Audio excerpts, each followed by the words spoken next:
Board meeting, please join us in the Pledge of Allegiance. I pledge allegiance to the flag of the United States of America and to the republic for which it stands, one nation, under God, indivisible, with liberty and justice for all. Thank you for being here tonight. This meeting is being broadcast live on ECAT, so the microphones are very sensitive. They will hear you if you chat back there, so just keep that in mind. Also, we have a hybrid meeting tonight, so if people are at home and they want to comment, please do so in the Q&A, and Sean will be taking a look at that. If you have a question, just make sure you put your name and your street address for our records. And we're just going to do some introductions to make sure that we have a quorum. Jen? I'm Jennifer Stacy. I'm Dottie Fulgenetti. I'm Craig Barger. And then we have Connor Reed, our town administrator, Sean Dugan, our assistant town administrator, and Elizabeth Haig, our executive assistant. So we are waiting for Senator Timilty to come as the first item on the agenda, but while we wait, I'm going to skip over to item 7 for a one-day liquor license, Frank. The Easton Lions Club Holiday Festival, Oaks Ames Memorial Hall, and the Rockery, 3 Barrow Street for December 7th and 8th, 10 a.m. to 8 p.m. Come on up, Frank. Yeah, hello. As you know, the Lions hold the holiday festival every year. This year, it's on the 7th and 8th. There's a full list of events that are going to be happening during that time, which includes the parade and the lighting of the Rockery. So it should be a very good time. We encourage everyone to come out and to support the Lions and also support our town of Easton. As we've done in the past, we have set up a little booth for people to get beverages, and that has done pretty well. So we're asking to do that again this year. Okay. Any comments or questions? For both days? Both days, yes. Yeah, correct. So it's 2 one-day liquor licenses? Is that Sean? Yes. 2 one day. 2 Yep. one day? Okay. All right. So for people that don't know, every year the Lions Club shuts down the roadways, so you can come down to the downtown, and there won't be any car traffic in front of Oaks Ames Hall. Lots of fun things to do for the family, all ages. There's a concert Friday night. You can go on oaksameshall.org or eastonlions.org, right? To see the full schedule of events. So it's going to be a great weekend, and come out and support the Lions and the community. So with that, anybody have a motion? I'll move to approve 2 one-day liquor licenses for the Easton Lions Club Holiday Festival at Oaks Ames Memorial Hall and Rockery, 3 Barrel Street, Northeastern, December 7th and December 8th, 2024, from 10 a.m. to 8 p.m. Second. So that's Barger and Stacy. All in favor? Unanimous. Excellent. Good job. Thanks, very Frank. much. See you this weekend. All right. How we doing? All right, we're going to he's going to go after you, so we're ready. Ready for us? Yep. Chief, do you have everyone? Because we do. Okay. We can make it go. Yeah, it's not a hearing, so it says 6:10, but you could start now if you'd like. Yep. As long as everyone's here. Good? Yep, and when So we Senator need to get Timilty comes in, we'll bring him in afterwards.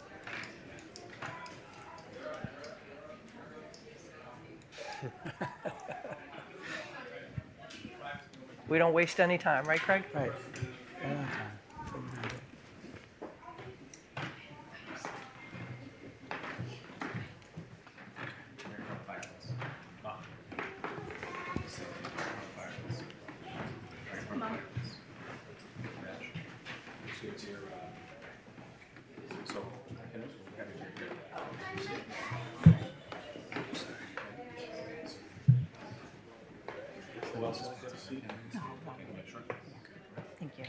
So thanks for being here tonight. It's really exciting to have this room filled with people on such a happy occasion. And I'm just going to turn it over to Chief Alexander to make the introductions and tell us what's happening. Thank you, Madam Chair. I appreciate you having us here tonight. Tonight we're swearing in our new firefighters and also 2 promotions. So some of these firefighters have been with us for a little while, but we'd like to wait till we have a nice crowd to get together and swear everybody in. So it's a nice event. We have friends and family with us out here and here. and we'll do a swearing in and welcome them to the Easton Fire and the Easton Town family, and then we'll do a couple promotions for one for lieutenant, one for captain. Excellent. So, thank you. Great. So with that, turn it over to our town clerk, and thank you for being here as well. Raise your right hand and repeat after me. I state your full name. I Do solemnly swear do solemnly swear and affirm and affirm that I will faithfully that I will faithfully and impartially and impartially discharge and perform discharge and perform all the duties all the duties incumbent upon me incumbent upon me as a firefighter as a firefighter for the Town of Easton, for the Town of Easton, and to do so and to do so in accordance with the bylaws in accordance with the bylaws of the Town of Easton of the Town of Easton and the laws of the Commonwealth of Massachusetts. and the laws of the Commonwealth of Massachusetts. So help me God. So help me God. Congratulations.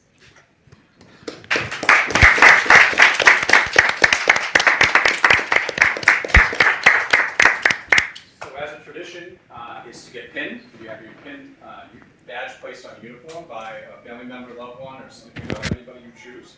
So tonight, for firefighter Dayton, we have Katie Barry, his girlfriend. They come on up and call your name. For firefighter Evan Haggerty, we have Deputy Carol. For firefighter Olivia Dupree, we have Laura McNeil, her mother. And for firefighter Nick Costa, we have Mary Ellen Costa, his mother.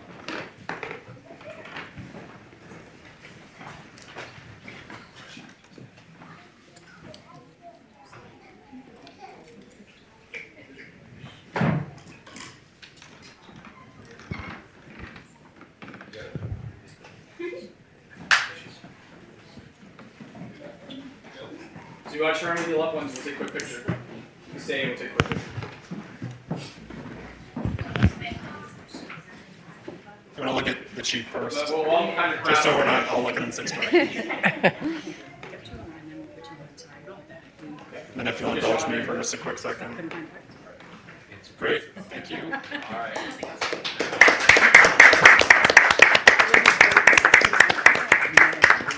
Chief, before everybody leaves, do you want to do the citations first before they leave? Yes. Oh, he's here.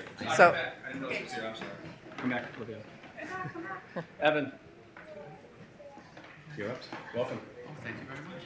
Nice to see you. Senator Timilty, good to see you. Thank you for coming tonight. How are you? Very good. Thank you all very much.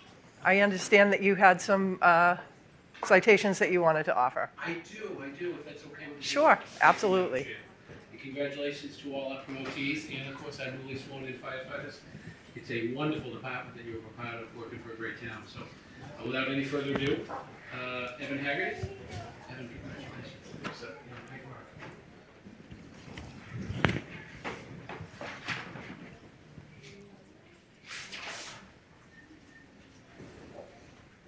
Olivia Dupree. Olivia, congratulations. Thank you. And of course,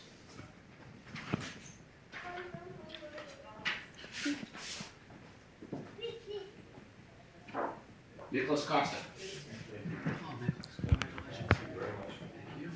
Thank you. Deal with the cold weather, my fingers aren't great on the manual dexterity right now. Kyle Baby. Kyle, congratulations, Kyle.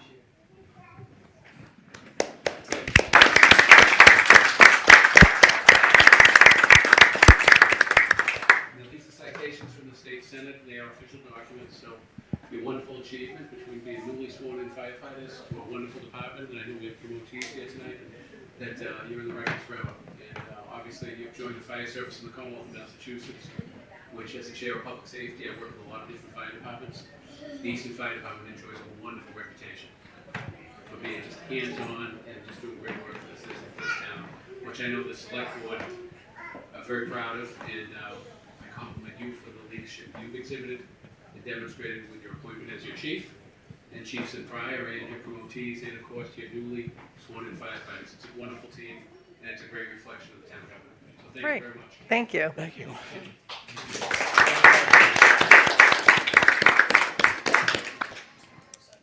So are we going to take a picture before you leave, or? Well, we're bringing the officers in too. We'll do one picture. Oh, okay, great. Excellent. Thank you. Thank you. do Michelle. No? Okay.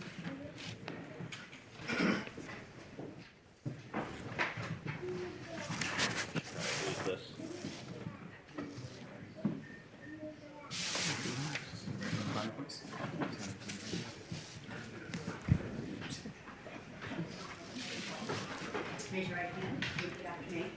I state your full name. I will Do solemnly swear do solemnly swear and affirm and affirm that I will faithfully that I will faithfully and impartially and impartially discharge and perform discharge all the duties all the duties incumbent upon me incumbent upon me as a lieutenant as a lieutenant for the Easton Fire Department, of the Easton Fire Department, and to do so in accordance and to do so in accordance with the bylaws of the Town of Easton with the bylaws of the Town of Easton and the laws of the Commonwealth of Massachusetts. and the laws of the Commonwealth of Massachusetts. So help me God. You know, you get up there and stuff.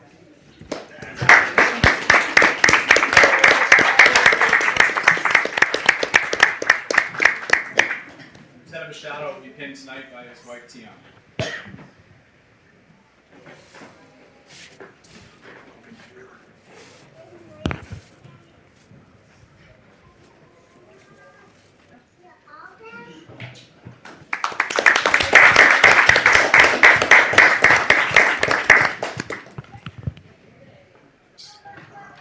I don't want to be in the mirror, so I'm just gonna. Thank you. And take one over.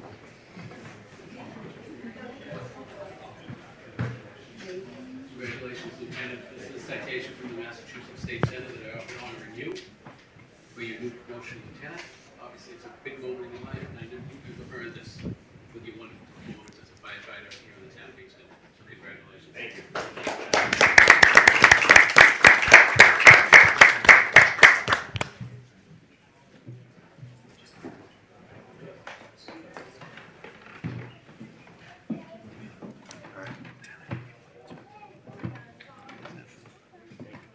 All right, Cap, you're up. You're up, Cap.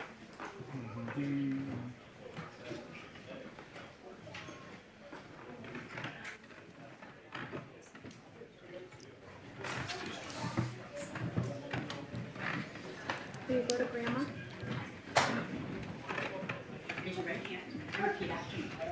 I state your full name. I, David Hodges, Do solemnly swear and affirm that I will faithfully and impartially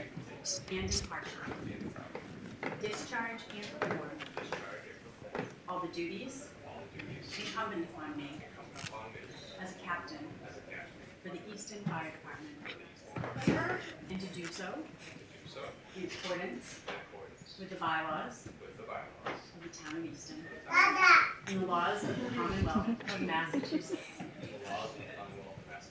So help me God. So help me God.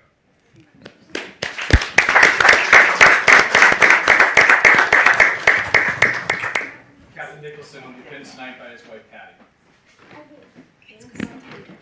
And absolutely.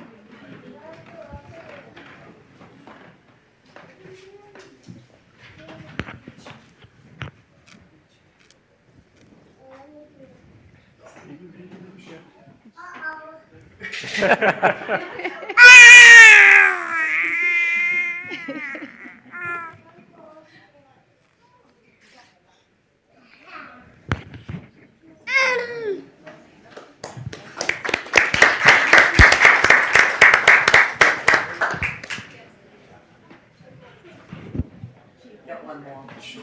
Oh, yeah. Stand by.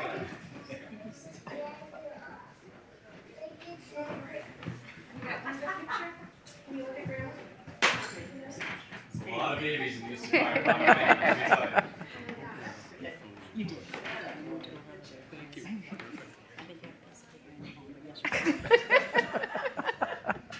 It's like trying to get a Christmas photo. We already tried that. Thank you.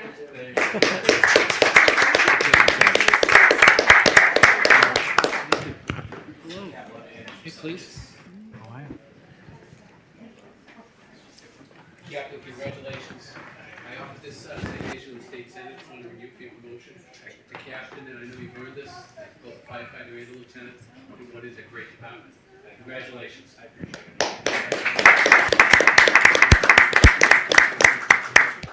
All right, bring them all in. Take a minute. Oh, sure. Yep.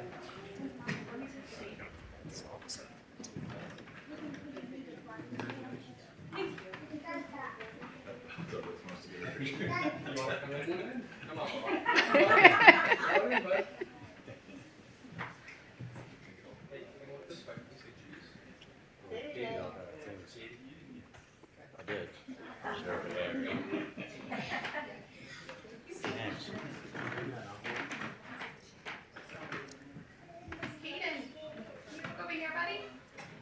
Good job. Good job. Thank you. Thank you. Don't leave, Don't leave. Senator. We're going to take a quick recess to do a group picture, and then we'll be back in about 2 or 3 minutes.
So we're very happy to have Senator Walter Timmelty come tonight, one of your last meetings of the year for us anyway. And we're happy to bring you back to just kind of thank you for your service to the community. You recently won election to the Clerk of Courts for Norfolk County, and so congratulations on that. Sad for us that we're not going to have you as our senator anymore, but you'll be doing great things in other parts of the Commonwealth. We do have a letter for you, and we have a presentation for you. So you never get this, right? No, actually, no, it's the always first. You're always the one. So Dear Senator Timilty, on behalf of the residents of Easton, we're writing to extend our deepest gratitude for your unwavering commitment and dedication to our town during your time as Easton's representative in the Massachusetts Senate. Your steadfast support has significantly impacted our community, and we're profoundly grateful for your service. Throughout your time in office, you've been a pivotal advocate for Easton, championing key issues that directly benefit our residents. Your efforts in securing funding and advocating for the well-being of our citizens have not gone unnoticed. Your work has fostered growth and contributed to the overall betterment of our town. We especially appreciate your collaborative approach, working tirelessly with local officials and stakeholders to ensure that the needs and voices of our community were heard at the highest levels of the Commonwealth. Your leadership and vision have been instrumental in advancing important legislative initiatives that address critical concerns. We're especially grateful for your support in presenting and enacting the means-tested senior citizens property tax exemption program. As you step down from your role in the Massachusetts Senate, please know that your legacy of service will continue to inspire and impact the lives of many. We wish you all the best as the Clerk of Courts of Norfolk County, and we hope that you remember that our residents will benefit from your support of important projects for years to come. Once again, thank you for your remarkable dedication and contribution to Easton. Your hard work and commitment have made a lasting difference, and we're honored to have had you represent us. With deepest appreciation, signed me, Dottie Fulgenetti, on behalf of the Select Board, and Connor Reed, our Town Administrator. So congratulations. Madam Chair, thank you very much. Thank you. But wait, there's more. Oh, thank you. One more Connor item we'll has- get you from both sides. So, Thank you very much. Senator, on behalf of the Town of Easton and the Select Board, we extend our most profound thanks and appreciation to you, Senator Walter F. Timilty, for your leadership, your dedication and commitment to our community and to the Commonwealth, serving 18 years in the Massachusetts House of Representatives and 8 years as a senator. So thank you so much. I have a box, which will be easier to carry that in. Thank you for everything. It's been a pleasure to work with you, and I wish you the best in your next endeavors. Thank you very much. Thank you, Madam Chair. Want to say a couple of words? I'd love to. Thank you very much. Actually, I think we have one more for you from the fire Come department. on. Whenever I'm told to go, I go. So, thank you again for indulging me. I'm stealing a little more time in this meeting, but it's worthwhile. So, one of the pieces outside of it does tie into Easton, but more broad than Easton is your work as the chair of the Joint Committee on Public Safety and Homeland Security. And that work is, you've been a tireless advocate for police, fire, everything to do with public safety, and it doesn't go unnoticed, and the chiefs are grateful. And as the designee tonight, as the first vice president of the Bristol County Fire Chiefs, we have a memento for you as our thanks. It's in grateful recognition presented to Senator Walter F. Timilty Jr. in appreciation for your unwavering commitment to the fire and life safety and advocacy for the Bristol County Fire Chiefs. So we're gonna be missed. Thank you, Chief, very much. I'm going to miss working with you as well, and with all the chiefs, Absolutely. and members of the fire service. Thank you. You've been a great advocate. Thank you. Well, great advocate for a great fire service here in the Commonwealth of Massachusetts. Thank you. It's been an honor. Thank you. Much appreciated. Thank you, Chief.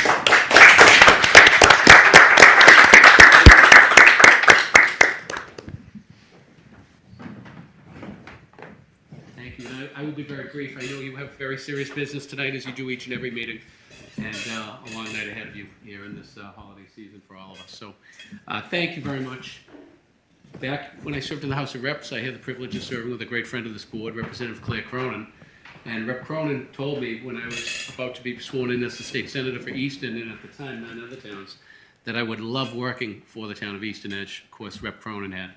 And Rep. Cronin told me about the wonderful people in this town, and the great department heads, the great select board, the great school committee, and of course Rep. Cronin was right on the money, as she always has been with me.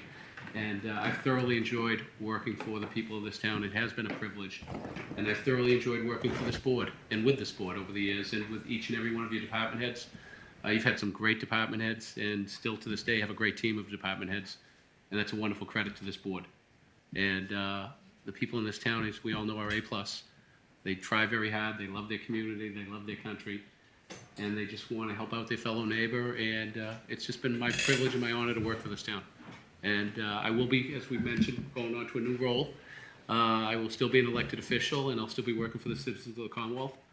And, you know, people from all over the Commonwealth come into Norfolk Superior Court seeking redress. and I'll be trying my best to serve those people as well. And I've had some preliminary discussions with some of your school committee members, as we talked about today on the phone, Chair Fulgenetti, Yeah. about hopefully having students from all of Ames come to the courthouse and engaging in mock trials and/or educational tours. The courthouse where I'll be working, Norfolk Superior Court, was erected in the 1700s, so there is some great history there.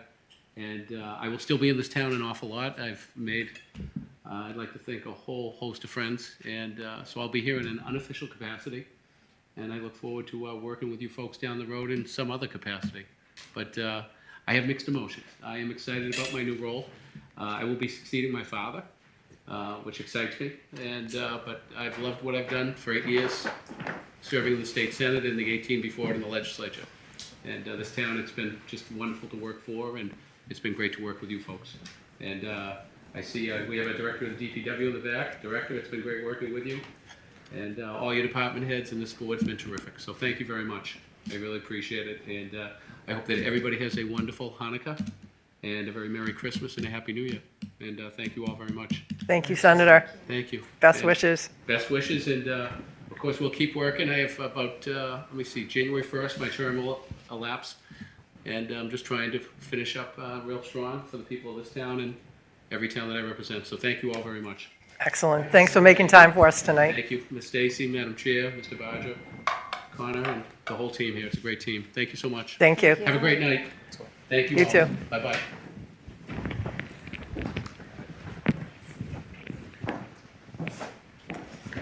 All right, so next we have a public hearing, which is is it 6:40 yet? Nope, that's not, sorry, never mind, that's too early.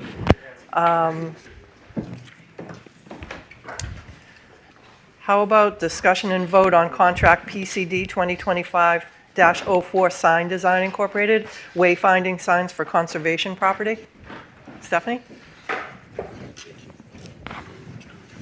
appreciate it. I'll miss working with you. Good evening, Stephanie Danielson, Director of Planning and Economic Development for the Town of Easton. The contract before you tonight is for signs for the Conservation Commission, the conservation lands that the town owns and manages. They are to replace aging signs with the new modern wayfinding signage. Okay, so the design of these signs is going to also follow the wayfinding signs that we've already put up over the past year. So they'll be identifiable as signs for the community, and they'll replace the brown signs? Yes. Okay. What, will they be saving the brown sign that talks about the wizard? The wizard. I don't know the answer to that. Okay. I'm curious about that. Does anybody on the board have any questions? No questions. Oh, none whatsoever. I move to approve contract PCD 2025-04, Sign Designs Incorporated, wayfinding signs for conservation property at the indicated streets. Second. That's Barger and Stacy, all in favor? Unanimous. We have to wait until 6:40 to get to our next timed item, so we're kind of going out of order a little bit here. The next one is a discussion and vote, approval of compliance certificate for affordable unit at 104 Norton Street, Unit 1, and to authorize the Select Board Chair to sign. And I am also here for that one, Madam Chair. So the town was notified early last year that 104 Norton Avenue, Unit 1, which is an affordable unit, was being sold. The deed restriction requires that the Commonwealth provide approval of the resale, and it also gives the town right of first refusal. The state approved the resale, and the town waived its right of first refusal at that time. After the Executive Office of Housing and Livable Communities conducted an approved lottery, the house was sold to a qualifying buyer in compliance with all the requirements of the deed restriction and qualification for continued subsidized housing count towards the inventory. Housing and Livable Community has now asked Easton to execute a certificate of compliance, which is a standard process for such resales. Both the Executive Office of Housing and Livable Communities and town staff have confirmed that all related documents are in good order and have been recorded. And so the Select Board is asked to vote to have Dottie as chair sign. Okay. I think this is great when we do have an affordable unit that's deed restricted and that the people that own that are able to move on to a different home, to keep that in perpetuity, or as long as we can keep it as an affordable unit. It's really important to have those and to have it continue, so I'm appreciative of that. And this is really a housekeeping. We've done this before, so once everything's reviewed. Anybody have any questions? The thing that was, one thing was changed was avenue, from street to avenue. Yes, that will be changed. Jen? No questions. Okay.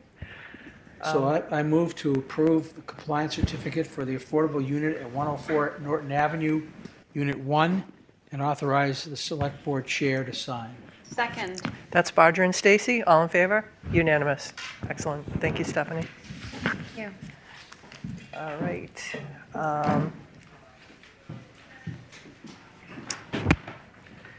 So the next thing that we have up is a discussion and vote for the Traffic Safety Committee recommendations. David, if you want to come up for that. Sure.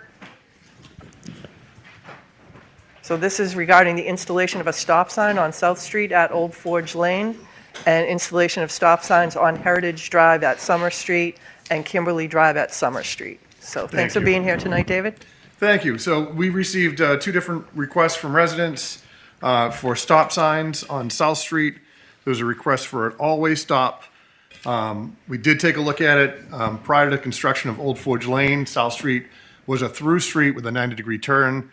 Once Old Forge Lane was installed, it became a T intersection. There was concern about sight distance, so we did take a look at it. There is a sight distance issue now with the new configuration for vehicles traveling eastbound on South Street, so from Pequannock towards Old Forge Lane. Because of the configuration of the house on the corner, you don't have that proper sight distance to make a decision if it's safe to go forward and take a left or straight onto Old Forge Lane.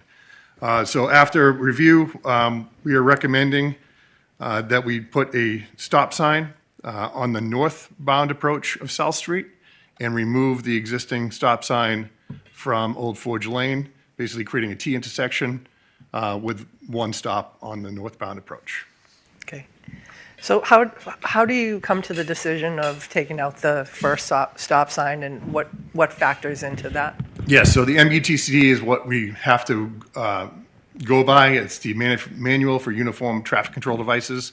In Massachusetts and all the other states, we're required to comply with that. And basically, there's warrants on where you can and can't put stop signs or always stops. This does not meet any of the warrants for an always stop. So then we looked at what the most appropriate leg was. Because of the sight distance issue, it didn't make sense to add two stop signs and leave that northbound approach going. You have to minimize the amount of stops. You want to minimize the amount of delay you're imparting. So one stop sign on the northbound approach solves the sight distance issue and will resolve that issue. Okay. Any questions? So that gives the people coming out of Old Forge the right of way as well as the ones coming up in Pequannock. Correct. Yep. South Street, eastbound, and Old Forge, westbound, will have the right of way. Okay. Any questions, John? No? Okay, we know that we got some questions in the audience. If you want to go first. Sean, can you move I was those? going to move the microphone over there. I was moved for the fire department. Sales purpose. So just introduce yourself, and we'll hear your comments, and they'll be directed to me as the chair, and if we have to ask David, but it's really mostly just to listen to your comments. All right, thank you. Dale Carrister, 21 South Street, and you'll be happy to know I'm not in colonial gear for this meeting, but you might be seeing me for the next one, so we'll see about that. We're here to ask, I'm thrilled that the DPW and the Traffic Safety Committee has recommended having a stop sign on northbound coming up South Street from Route 106. You may recall I brought this issue up at a prior planning and zoning meeting when they were talking about the utility poles. We actually first raised this issue over 3 years ago when the project was going through the permitting process, and we raised concerns. And if I may, I just want to provide you with an excerpt of a letter that we had submitted to the Planning and Zoning Board at the time, and I just want to direct your attention to a couple photos. May I distribute? Sure. Thank you, thank you.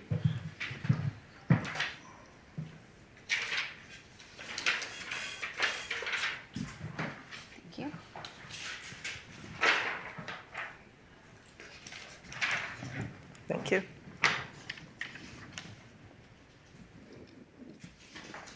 Thank you, Dale. So this is a letter the neighborhood had submitted. I think we had about 18 or 20 people who signed this letter to the Planning and Zoning Board. And it's a very unique intersection, as people know from that area. South Street curves to the left, curves right around my house.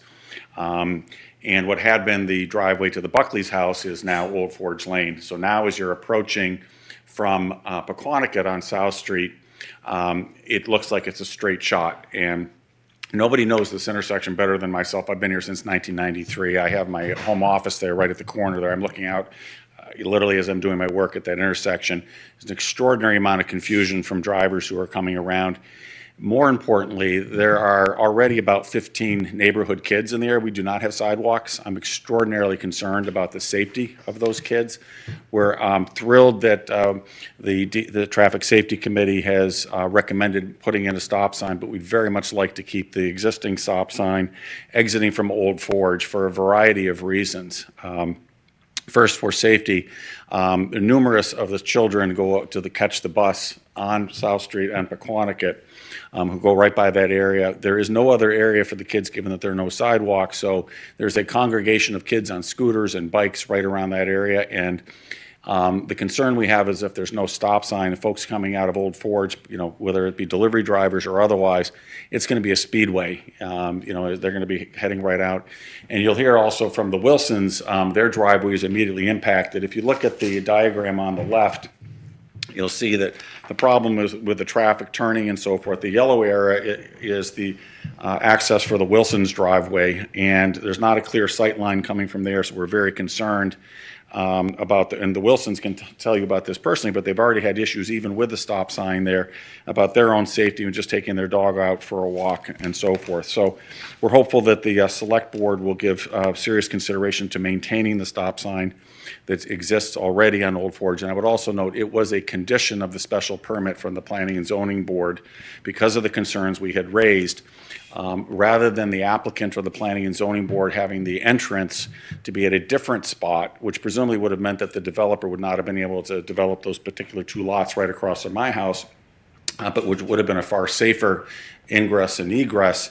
They kept it at the driveway, but the condition that was imposed by the Planning and Zoning Board was to require a stop sign exiting from Old Forge. So we're asking the board to consider adopting the recommendation to include the new stop sign on South Street, but to maintain the existing stop sign on Old Forge. Thank you for your consideration. Okay, thank you.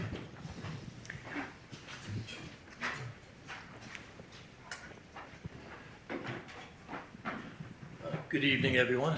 I'm Rob Wilson, 16 South Street. Thank you for taking the time to listen to me. So I'm here to support the stop sign on Old Forge remaining in place. Very concerned about the safety issues of it, and I'd like to reinforce the idea that Old Forge, I'd like that to be looked at as an appendage to South Street, and leave South Street as a continuous road the way it has been for probably close to 100 years.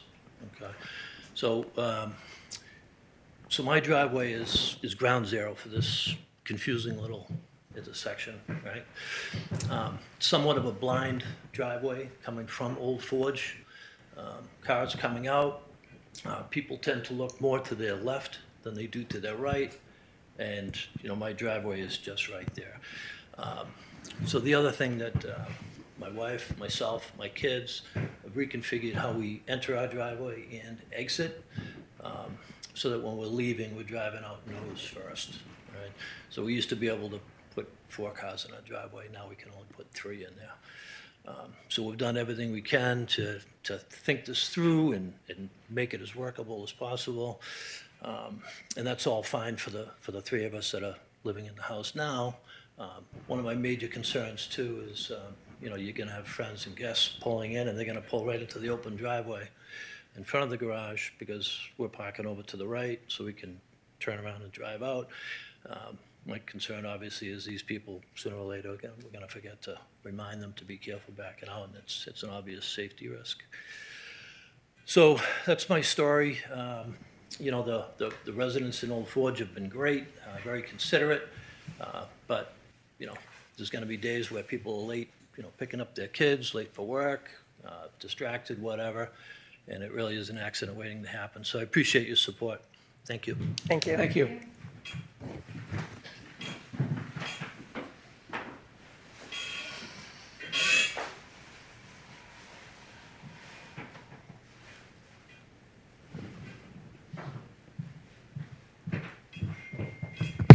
Hello, my name is Alyssa Sherman. I'm a resident of Old Forge Lane, specifically number 50. I had noticed this issue right when I moved into Old Forge Lane. My husband and I were the first inhabitants of the street. And not even knowing that Dale and Maria and Rob and many other neighbors had already reached out to the DPW, I had just emailed Dale and I said, this is a really, really scary intersection. Mostly I would arrive from the northbound intersection from Foundry going up to South Street, and I just noticed that people come speeding down Pequannock straight into Old Forge Lane. As some people have noted before, the curvature of the road is really confusing, and people don't really know which way is what. And so that was when I reached out to Dale and I said, has anybody thought of requesting a three-way stop? And I did write to Mr. Field and requested this three-way stop, which had been also requested before by Dale and Rachel and Maria. And I'm, again, really thrilled that there has been a decision to put at least one stop sign for the northbound direction. I think it would be a really big mistake to remove the stop sign at Old Forge. I think that, I just think that there's so many kids that now are living on Old Forge, as Dale mentioned before, scooters, bikes, just general playtime activities. I am so nervous all the time for the kids that are on the street, and I don't even have children, but I just think every day like this is an accident waiting to happen. I think it would be a huge miss to remove the stop sign that already exists there. Thanks for listening. Thank you. Thank you. Dottie, we have two comments online. One from Brett Stecker at 68 Old Forge. He strongly feels that the stop sign heading west coming out of Old Forge should remain. Having the extra stop sign would make the intersection safer. Removing it will make this intersection more dangerous. And then there's another from Peter J. Wiggins, who did not provide his address. So, Peter, if you could add that into the chat, that would be helpful. And he says, I walk by that intersection on my walks down Foundry Street, Route 106, on my visits to Easton, 157 Mansfield Ave in Norton. Yeah, Peter lives in Norton, I know that. Thanks. Do you have any comments or? Yeah, so and I appreciate everyone's comments and thoughts on this. Unfortunately, the regulations are very clear. Stop signs are not traffic control devices, not traffic calming devices. They're only supposed to be installed where a stop is required every time. And based on the configuration that we're proposing with the northbound stop sign, a stop will not be required every time for the Old Forge Lane or for the South Street eastbound. It's sheerly based on sight distance. So MUTC also requires that we minimize the amount of stops of vehicles that have to stop. Again, the northbound approach solves the sight distance issue, and that's our recommendation, is to put the stop sign on northbound and remove it on Old Forge. Okay.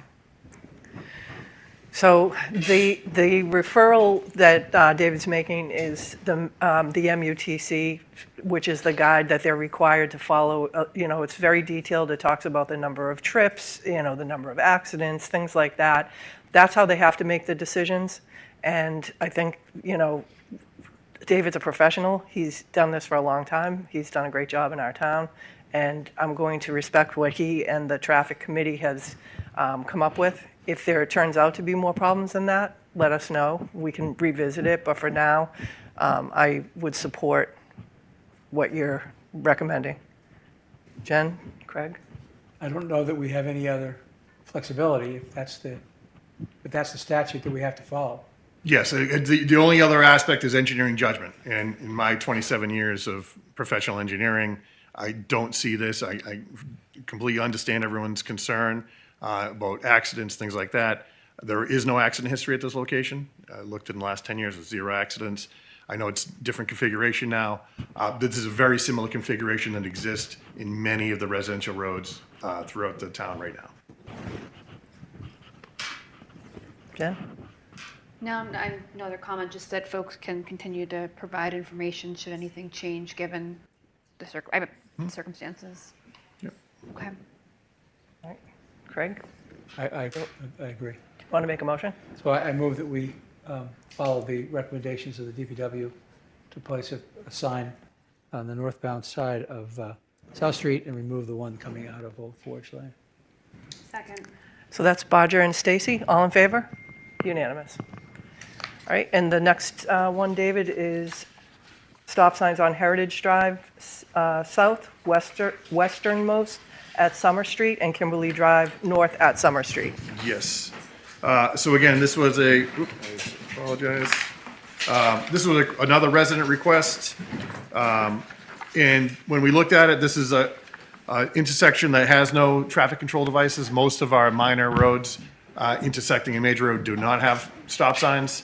It's usually quite obvious. But in this case, there is basically looks like a four-way stop to a person who's not familiar with it. So we did agree with that recommendation or that request to put a stop sign at Heritage and at Kimberly Drive. So Heritage Drive southbound at Summer Street and Kimberly Drive northbound at Summer Street.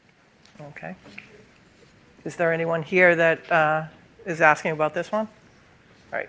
Craig or Jen, any comments or questions? No? No. Anyone on the Zoom, Sean? All right. If you'd like to make a motion, So I Craig? move to approve the installation of stop signs on Heritage Drive southbound at Summer Street and Kimberly Drive northbound at Summer Street. Second. That's Barger and Stacy. All in favor? Unanimous. All right. Thank you. Thank you, David.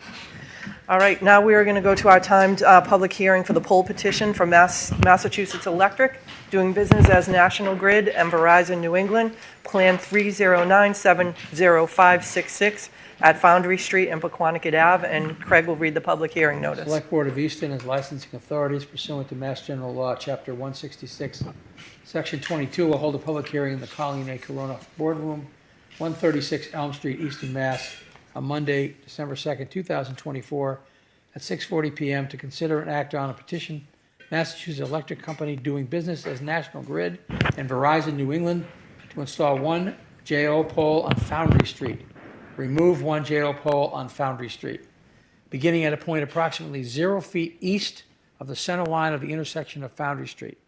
Also relocating pole number 166 approximately 45 feet from existing pole 166 located on Foundry Street, approximately 45 feet west from the center line of Foundry Street and Pequannock Avenue. The pole is being relocated to make way for town traffic lights. Pole 166 to be removed in accordance with the petition for plan number 309-70566 dated April 30th, 2024, as shown on file in the Select Board's office. Okay. You're Jared, right? Yes. How are you? Good to see you again. Good to see you too. So yeah, just that National Grid's proposing along Horizon to move the pole out of the way to clear up room for the lights for that intersection in the new development. It's just relocating that pole. Sounds easy. Goal. Thank you. Very exciting to see that intersection come to life, and moving the poles are obviously the way to make that happen. Any questions or comments, Craig? No, Jen? I don't have. No, No, very standard. it's pretty standard. Anybody here in the audience interested? Anyone online, Sean? I don't believe so. All right, this is a pretty easy one then. So I move to approve the poll petition for Massachusetts Electric doing business as National Grid and Verizon New England, Plan 30970566 at Foundry Street and Pequannock Avenue. Second. That's Barger and Stacy, all in favor? Unanimous. Excellent. Thank you. Good to see you. We appreciate your work. All right, 6:45, the public hearing for an application for a new Section 12 general on-premises all alcoholic beverages license, common victualers license, and entertainment license for Labe Venue LLC doing business as Labe Studio Space. I hope I pronounced that right. Come on out. The Select Board of Easton, as licensing authorities, will hold a public hearing in the Colleen A. Corona Boardroom at the town offices, 136 Elm Street, Easton, Mass. On Monday, December 2nd, 2024, at 6:45 p.m. to consider and act upon the application of Labe Venue LLC doing business as Labe Studio Space for a new Section 12 on-premises all alcohol beverage license for the premises situated at 574 Washington Street, Easton, Mass. With a plan on file in the Select Board office. Great, thank you, Craig. So thank you both for being here tonight. If you want to introduce yourself and tell us a little bit about your business for people that are at home that don't know. So, my name is Max Labedi, and I'm in. Me and my wife, we've been overseas the business. It's been open for over 2 years, and I have my daughter Michelle will be the manager.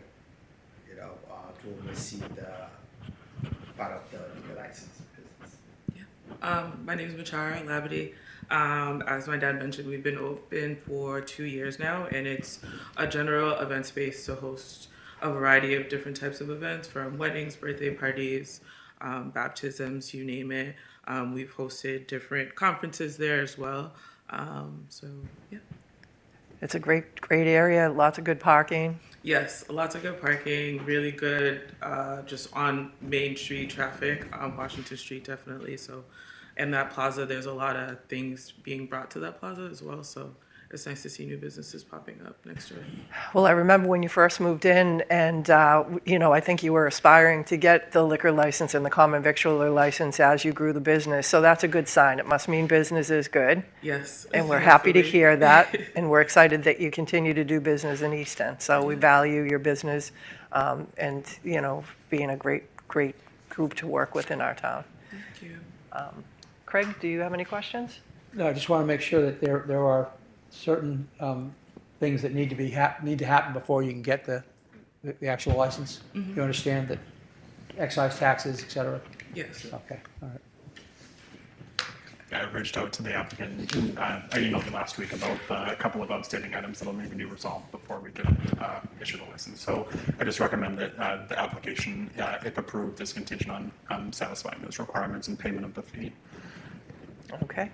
Jen? No additional questions, just thank you for doing business in Easton. Thank you. So one thing I do want to mention is that we are a college town, and we take our liquor licenses very seriously. There are compliance checks twice a year by the Easton Police.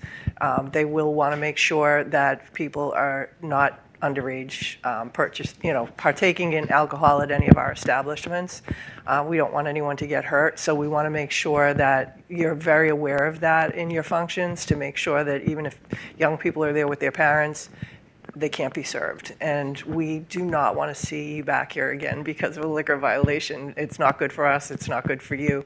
So I just want you to keep that in mind, that that is something that there's no flexibility on. So I'm sure that you're experienced in that, but sometimes when you have other people that come in and might be helping out and they don't think of it, just make sure that everybody who is handling liquor is trained and they know what to look for and they are carding and IDing people. Absolutely. Okay. With that, Craig?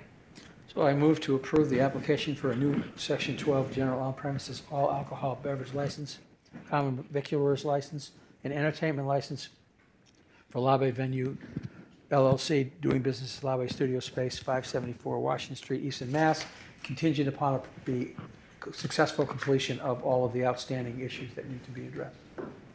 Second. So that's Barger and Stacy, all in favor? Oh, sorry, I didn't know you had a question. No one asked me if I did. Well, usually if somebody in the audience had a question, they would raise their hand. That's okay. Go ahead.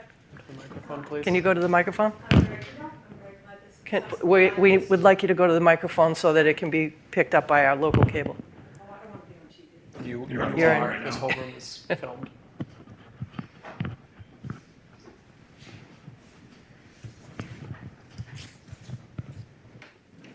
And please just say your name and address for our minutes. Carol Hamilton, 13 Belmont Street in Southeastern, and I abut on the backside, so that's why I would not be in favor of a liquor license coming right against my property. That's all.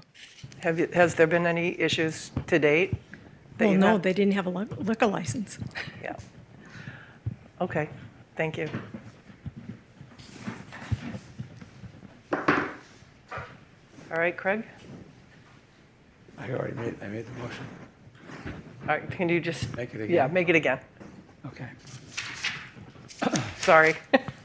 So I move to approve the application for a new Section 12 general on-premises all alcohol beverage license, common victualer's license, and entertainment license for La Bay Venue LLC doing business as La Bay Studio Space, 574 Washington Street, Easton, Mass, contingent upon the approval of town departments that have been mentioned. Second. Okay, so that's Barger and Stacy, all in favor? Unanimous. All right, thank you. Best of luck to you, and I'm sure you will be a good neighbor to the people around you. Thank All right. you. Thank you very much. All right, next we have, let me see what time it is, 6:50. An update from the Easton Food Pantry. So Ken Wood, come on up. It's nice to see you again. All around. On the Centennial Committee, I came here to be on that, and I'm on it anyway, so. I'm on the parade committee. Oh, great. And I'm also manager for the manpower. Ken, you said this is what you had brought in. Oh, yeah. I'm not sure how you want to. Wherever you can, I don't know if you take pictures of that, but that's our upgrade of the new facility we're at. Very nice.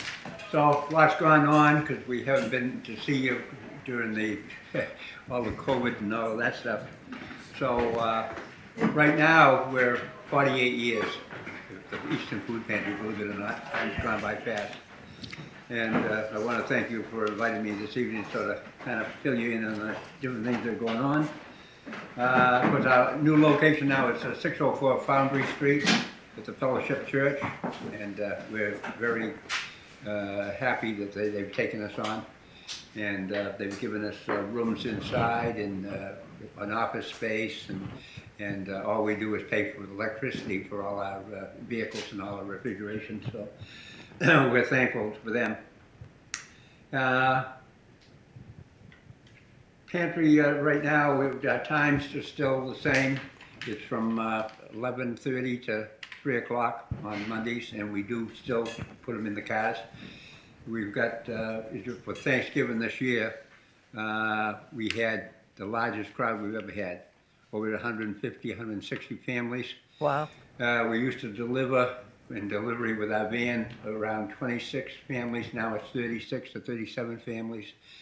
The large families used to be only like 16, and now we've got 26 families that we're doing that are oversized families, large families. So it's really, it's not getting smaller, it's getting worse, but we're very fortunate to have foundations and everything supporting us. So, because we're buying a lot of food now, even the Boston Food Bank's struggling, as you hear them on TV, right, to get certain food. So we're buying from a lot of Shaw's and Roach Brothers and stuff that give us discounts and gift cards and all those kind of things. So of course, the major distributions are there's three of them. There's Thanksgiving, Christmas, and then Easter. They're all turkeys and chickens and hams. And Roach Brothers, for 30 years, have supplied us with them, and they still do. So we're happy to have them on board. Also, Shaw's has been very helpful this last year. Mm-hmm. So when people say, gee, how come the big Y doesn't give you a lot of food? They support the Easton Food, the Food Bank in Boston. So, in a roundabout way, we're getting food, so we're very, they do certain fundraisers, and they'll send us checks during the course of the year. So we have 30 to 40 volunteers on a Monday, because it rotates 2 or 3 times during the day. The drop-off places, the Roach Brothers and Shaw's, and also Town Hall, and also the pantry van is open 24/7. Mail and address is Easton Food Pantry, Post Office Box 1481, Easton, Massachusetts 02334. I'll repeat that again, Easton Food Pantry, Post Office Box 1481, Easton, Mass 02334. Council on Aging bus also brings in people on top of that, so there's even more people. So if you ever went by there last Monday, you'll see the two lines. You'll have Mrs. Jones, she's in line waiting, and then all of a sudden it isn't moving, and she's doing the knitting, and I have to go, I gotta get that going out onto 106. So, and our financial, for the financial donations, we are a 501(c)(3), and we also like to accept gift cards, because we give them out. New families that come in, we have a whole package with items from the town that you have here for helping out with electricity and all of those things for veteran services. We do a whole envelope and we give it out to her with a gift card to every new person that comes in. We have a lot of veterans that help us out too, so there's veterans still helping the town, including myself. So, we want to thank them. We actually have one fellow that is living with a Legion member of my Legion. He sleeps on his couch. He's lost his job and he was living out of his car, so he keeps them inside, so we help him also. Okay, so I gave you the mailing address, council and agent bus, okay. Okay, we're also, let's see. If anybody needs to have a delivery, what they'll have to do is call up and make arrangements to do that. If you can get into a bus, we're going to advise everybody to use the council and agent bus. They'll bring anybody from the community for that, because we're getting so overwhelmed with the deliveries we have to make.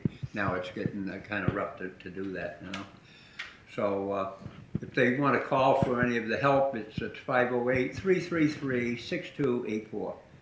So that was anybody that wants to apply for the food. They have to have name, address, and how many in the family, and they have to show residency documents too to show. We don't accept licenses because people will move out of town and still their license is still good. So we ran into that problem one time.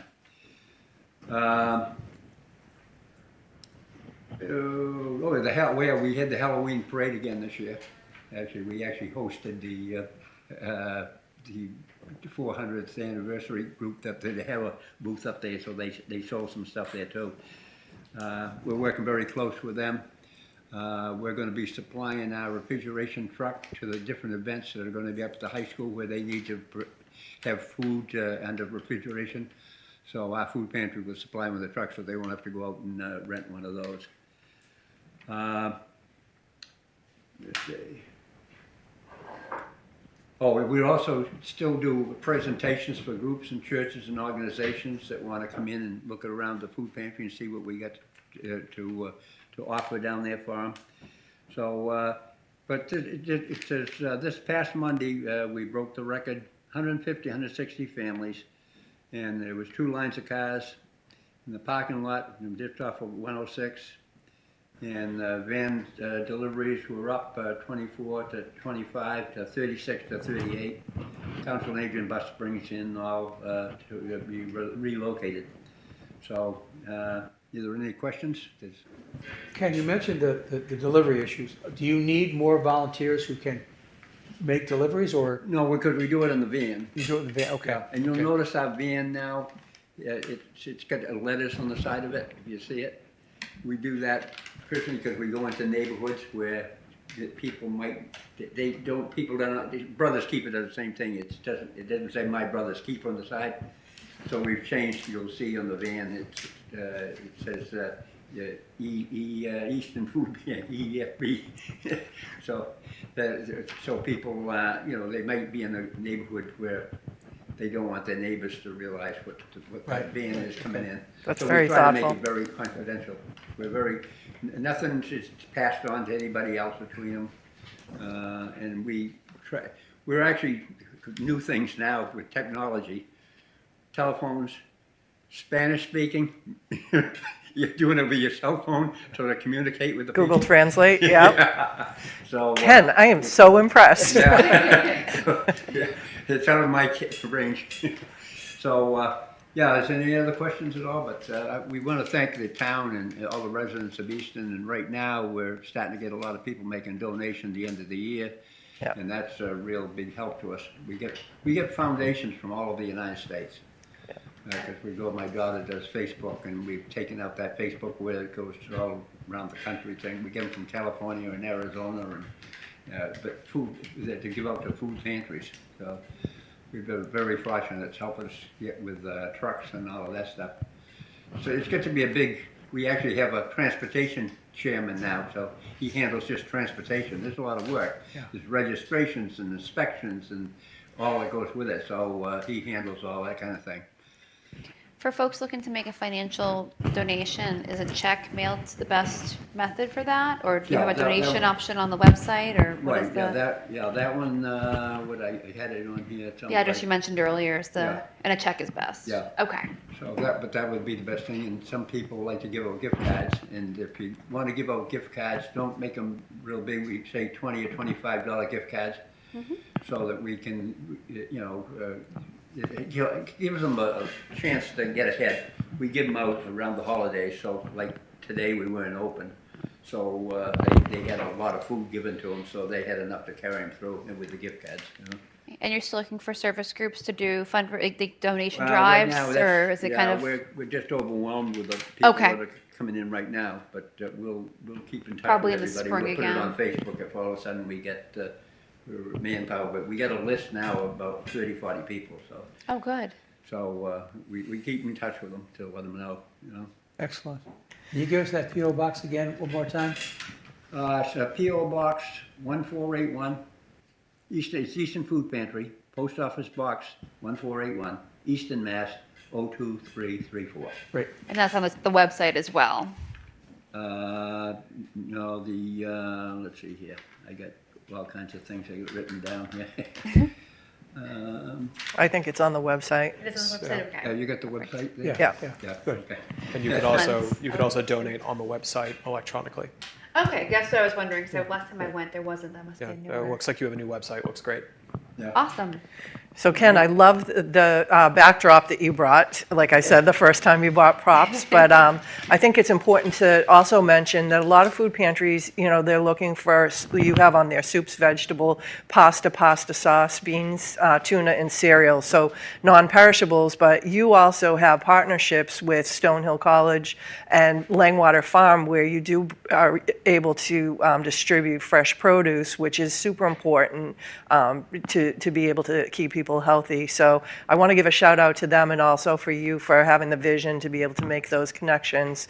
It's really more than a food pantry. I think that what I've learned is that people that come in there, they get to know your team. They're able to ask questions. Like you said, you welcome people with a packet with other resources to be able to help them. Food insecurity is really a terrible thing. And to have an organization like yours, whoever would have thought when you, Mary Jane, started this years ago, you would be, have so many people, but you've also brought so many people along the way to appreciate it. And I think just that human connection with the clients that come into you really mean a lot to them, from the people that I've spoken to. I also was thinking when I was looking at your list, I read something recently, to think like, if you're donating Hamburger Helper, the person has to have hamburger, right? If you're donating certain things, it connects to other things. But also consider, and I try to make this donation anytime I do food donations, is cake and frosting. Like stuff like that people don't think of. But, if you have little kids or it's somebody's birthday, that's a real popular one as well. And toiletries, right? You accept toiletries? Yeah. And last but not least, I just, my niece is running in the Boston Marathon. She asked me for a donation, and when I put it in, it came up and said, does your company match? And my company matches donations up to a certain amount. So I would say if people are making a donation to the food pantry by cash or check, to check with your company and see if you can get a match for that and double your donation. Yeah, we So- get a lot with the matches, Moss Insurance and different ones with the insurance companies. Yeah. So they match up, and it's been a big help, I'll tell you. Yeah. Really works out very well. Awesome. But it takes a lot of people in the town to support us over the years. I mean, it's my wife and I, everything, when you think of everything I've done in town. So Yeah. from the rink, and the lights are coming back on. Maybe it's gonna freeze. But it's, everything we've done is to bring community together. Didn't you threaten us with retirement a couple of years ago? What? Didn't you threaten us with retirement a couple of years I ago? had a couple hours left till I got a call the other day, and I got a meeting tomorrow night at Frothingham Hall. Next Monday. Next Monday. Oh, next Monday? Yeah, just so you don't show up there. Well, Ken, we really appreciate everything that you do, your leadership, and everything that the volunteers at the food pantry do to make our community so welcoming. And, you know, you've been an amazing person to work with, and I'm grateful that we're friends. Well, I'm just, like I always say, I'm the messenger, and I get a lot of volunteers, so it takes the whole town to really do things. It takes Yeah. the village, you know, they say. It does. Well, thank you so much for being here Thank you tonight, very much. Good to and see happy you. holidays. Have a nice day. Happy holidays. All right, next we have 7 p.m. hearing. It's 7 o'clock. It's past 7 o'clock, so the public hearing for fiscal year 2025 tax classification hearing. And we're also going to do an introduction of the new chief assessor, Bernard J. Devereaux. So Craig, if you'd read the public hearing notice, please. Okay. Select Board of Easton, licensing authorities will hold a public hearing in the following Corona boardroom. Oh, wait a minute, I got the wrong one. I apologize. Hold on one second. 3. The other one. Under that, I believe. It may be. There you are. There it is. We got it. Beautiful. There we go. Okay. In accordance with Chapter 40, Section 56 of the general laws, the Easton Select Board will hold a public hearing at 7 p.m. on Monday, December 2nd, 2024, in the Colleen A. Corona Room. Easton Town Offices, 136 Elm Street, Northeastern Mass. The hearing will include a brief presentation on the issue of allocating the local property tax levy among the 5 property classes for the next fiscal year. Interested taxpayers will have the opportunity to present either oral or written information on their views. Those wishing further information may contact the Select Board's office. Well, thank you for being here tonight. Thank you for having us. So I just wanted to say this was a interesting year for getting the tax rate set, the values completed. So fiscal 2025 was a reval year. Revaluations are done every 5 years. They used to be done once every 3 years, but now we're on a 5-year cycle. We were able to get our values certified by the Department of Revenue. It took a village to do it. And I just, cannot thank enough all the people that contributed to getting this accomplished. Thank you to Lee for coming in and being our interim assessor. I want to thank Lisa Tatro for all the work and extra hours that she's put in to get things squared away. I want to thank our board for their support. And I also want to thank the Department of Revenue because they're in a situation where they have a hiring freeze. They get slammed with tax rates this time of year, and they really went above and beyond to make sure that our values get certified in time for this hearing. So I cannot, thank them enough for being a great partner, and even on the accounting side for free cash certification. They've really, in the last few years, been a real partner to communities. And I also want to thank Richard Gonzalez. He was another consultant that came in, and he helped us enormously in getting all of our forms together, getting our LA3 sales report into the state, and we couldn't have done it without him as well. Great. We'll have to send a link to this to the Mass DOR representatives. They probably don't get a lot of congratulations and accolades when it comes to tax numbers. Probably not. Probably not. I definitely need to, send a nice thank you email to acknowledge the work that they put in. That's great. So with that, cutting the tax rate. So Easton's values by class, this is how they broke down this year. Overall, they were up 12.8%. Residential was up 11.4%. Commercial industrial definitely saw a significant increase this year. That is related to a combination of things. It's a combination of it's a reval year. During a reval year, you really take a deep dive into values and cost tables for your commercial and industrial properties. They're valued differently than your residential properties, which are, it's easy there's a lot of data for sales for homes, not so much for commercial and industrial. And they're valued a different way. It's called income capitalization, where you take an income stream. They have each year, these property owners have to submit income and expense statements. You take that revenue stream or that net revenue, divide it by a cap rate to come up with a value. Those are looked at in great detail in a reval year. And we also had some growth too that contributed to those increases. And personal property was up 5.5%. So as a group, commercial, industrial, and personal property, they're taxed at the same rate. Those went up by 25.7%. Taking a look at residential with a little more detail, the single-family median assessment was up by 10% to $647,900. Last year, I have that last year. So last year the median was $588,600, which was up 12%. This year they're up 10%. So not quite as much of an increase as last year. The average assessment, which is a little higher because it takes into account, your outliers, was $709,500. Still up by about 10%. The two-family average assessment up by 11% to $661,300. Three-family average was up by 10.8%. And then condos, the average assessment was up by 8.6%. So overall, the increase for residential was 11.4, and the increase in 24 was 12.7. So the tax levy. So in terms of how we calculate the levy, and those were, the last slide was based on values, but our tax levy obviously is part of that equation.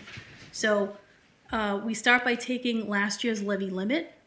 We make any adjustments to if there were amendments to last year's growth. So if any of the growth from last year got abated or adjusted, or sometimes something got left off and you need to add it in, there'd be adjustments here. And then you take that subtotal and you add your 2.5%.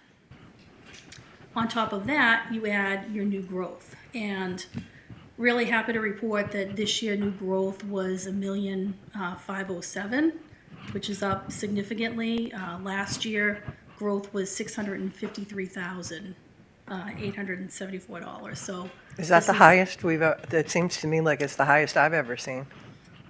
I don't know if it's the highest that it's ever been. I know we had one year where we had a huge bump. We had condo conversions, and I think that might have been the year too that we adopted picking up growth to June 30th. Right. So I don't know what that exact number was. I know it was over $1 million.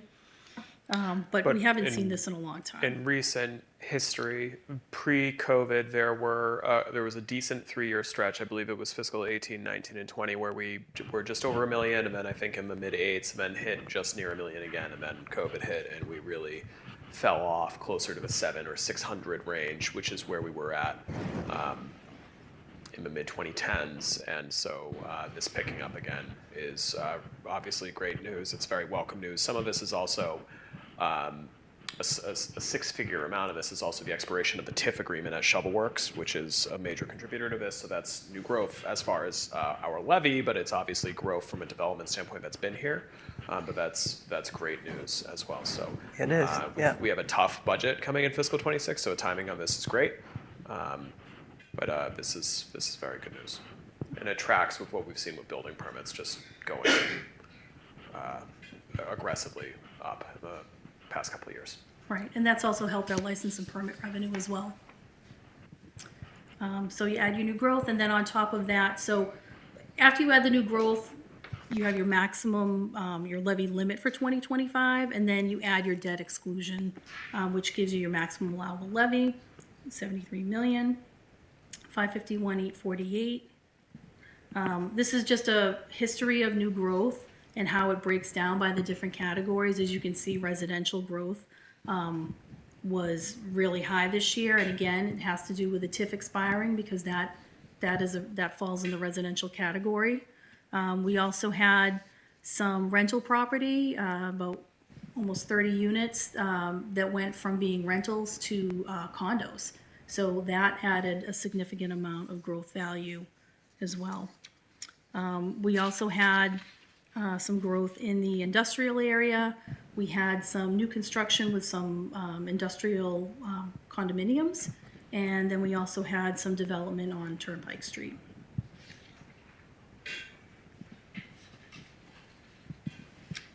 This is just an overall breakdown of, how the levy shakes out as a total, what percentage of the whole is residential. So it's about it's 88.6946. So it's a little bit less than the year before, and that's because of the value increase in commercial and industrial.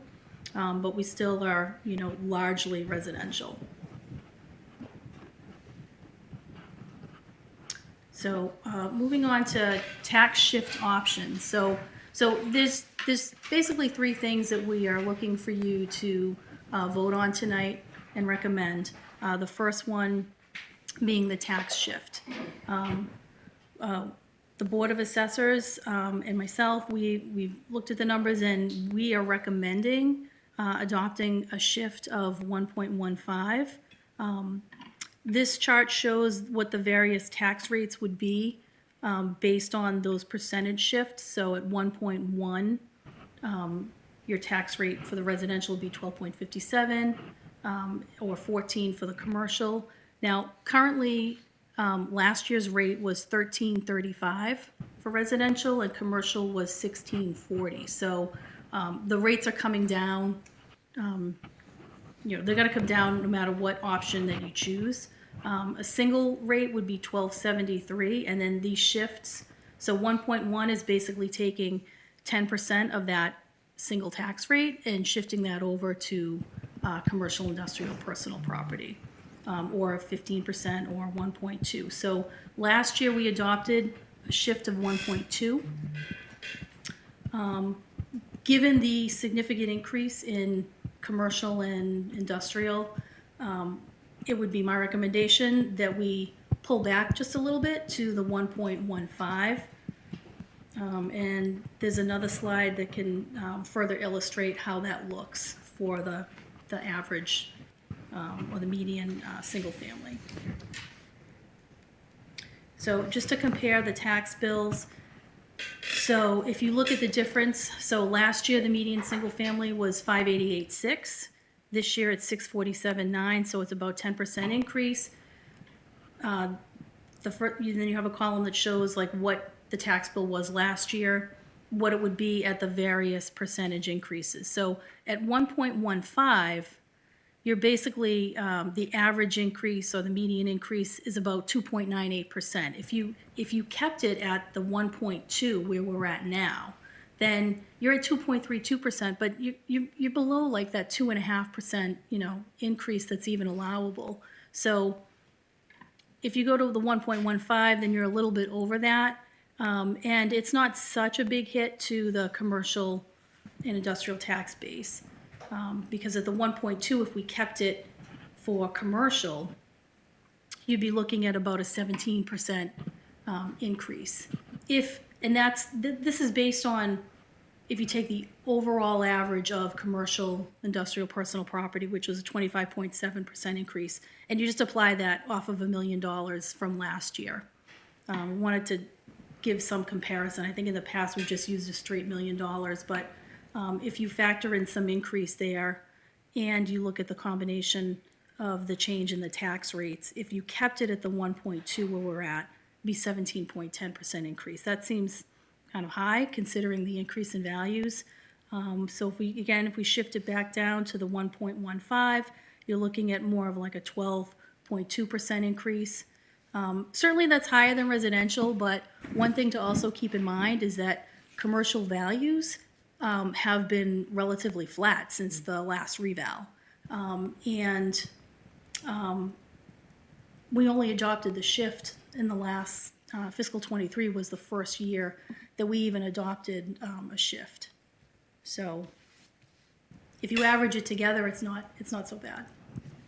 Yeah, Wendy, I think another way to conceptualize that for the board's benefit is, as we know, one of the reasons the board began and the Board of Assessors began entertaining a shift is because we are now on our either third or fourth consecutive year of residential values going up by 10+% every year.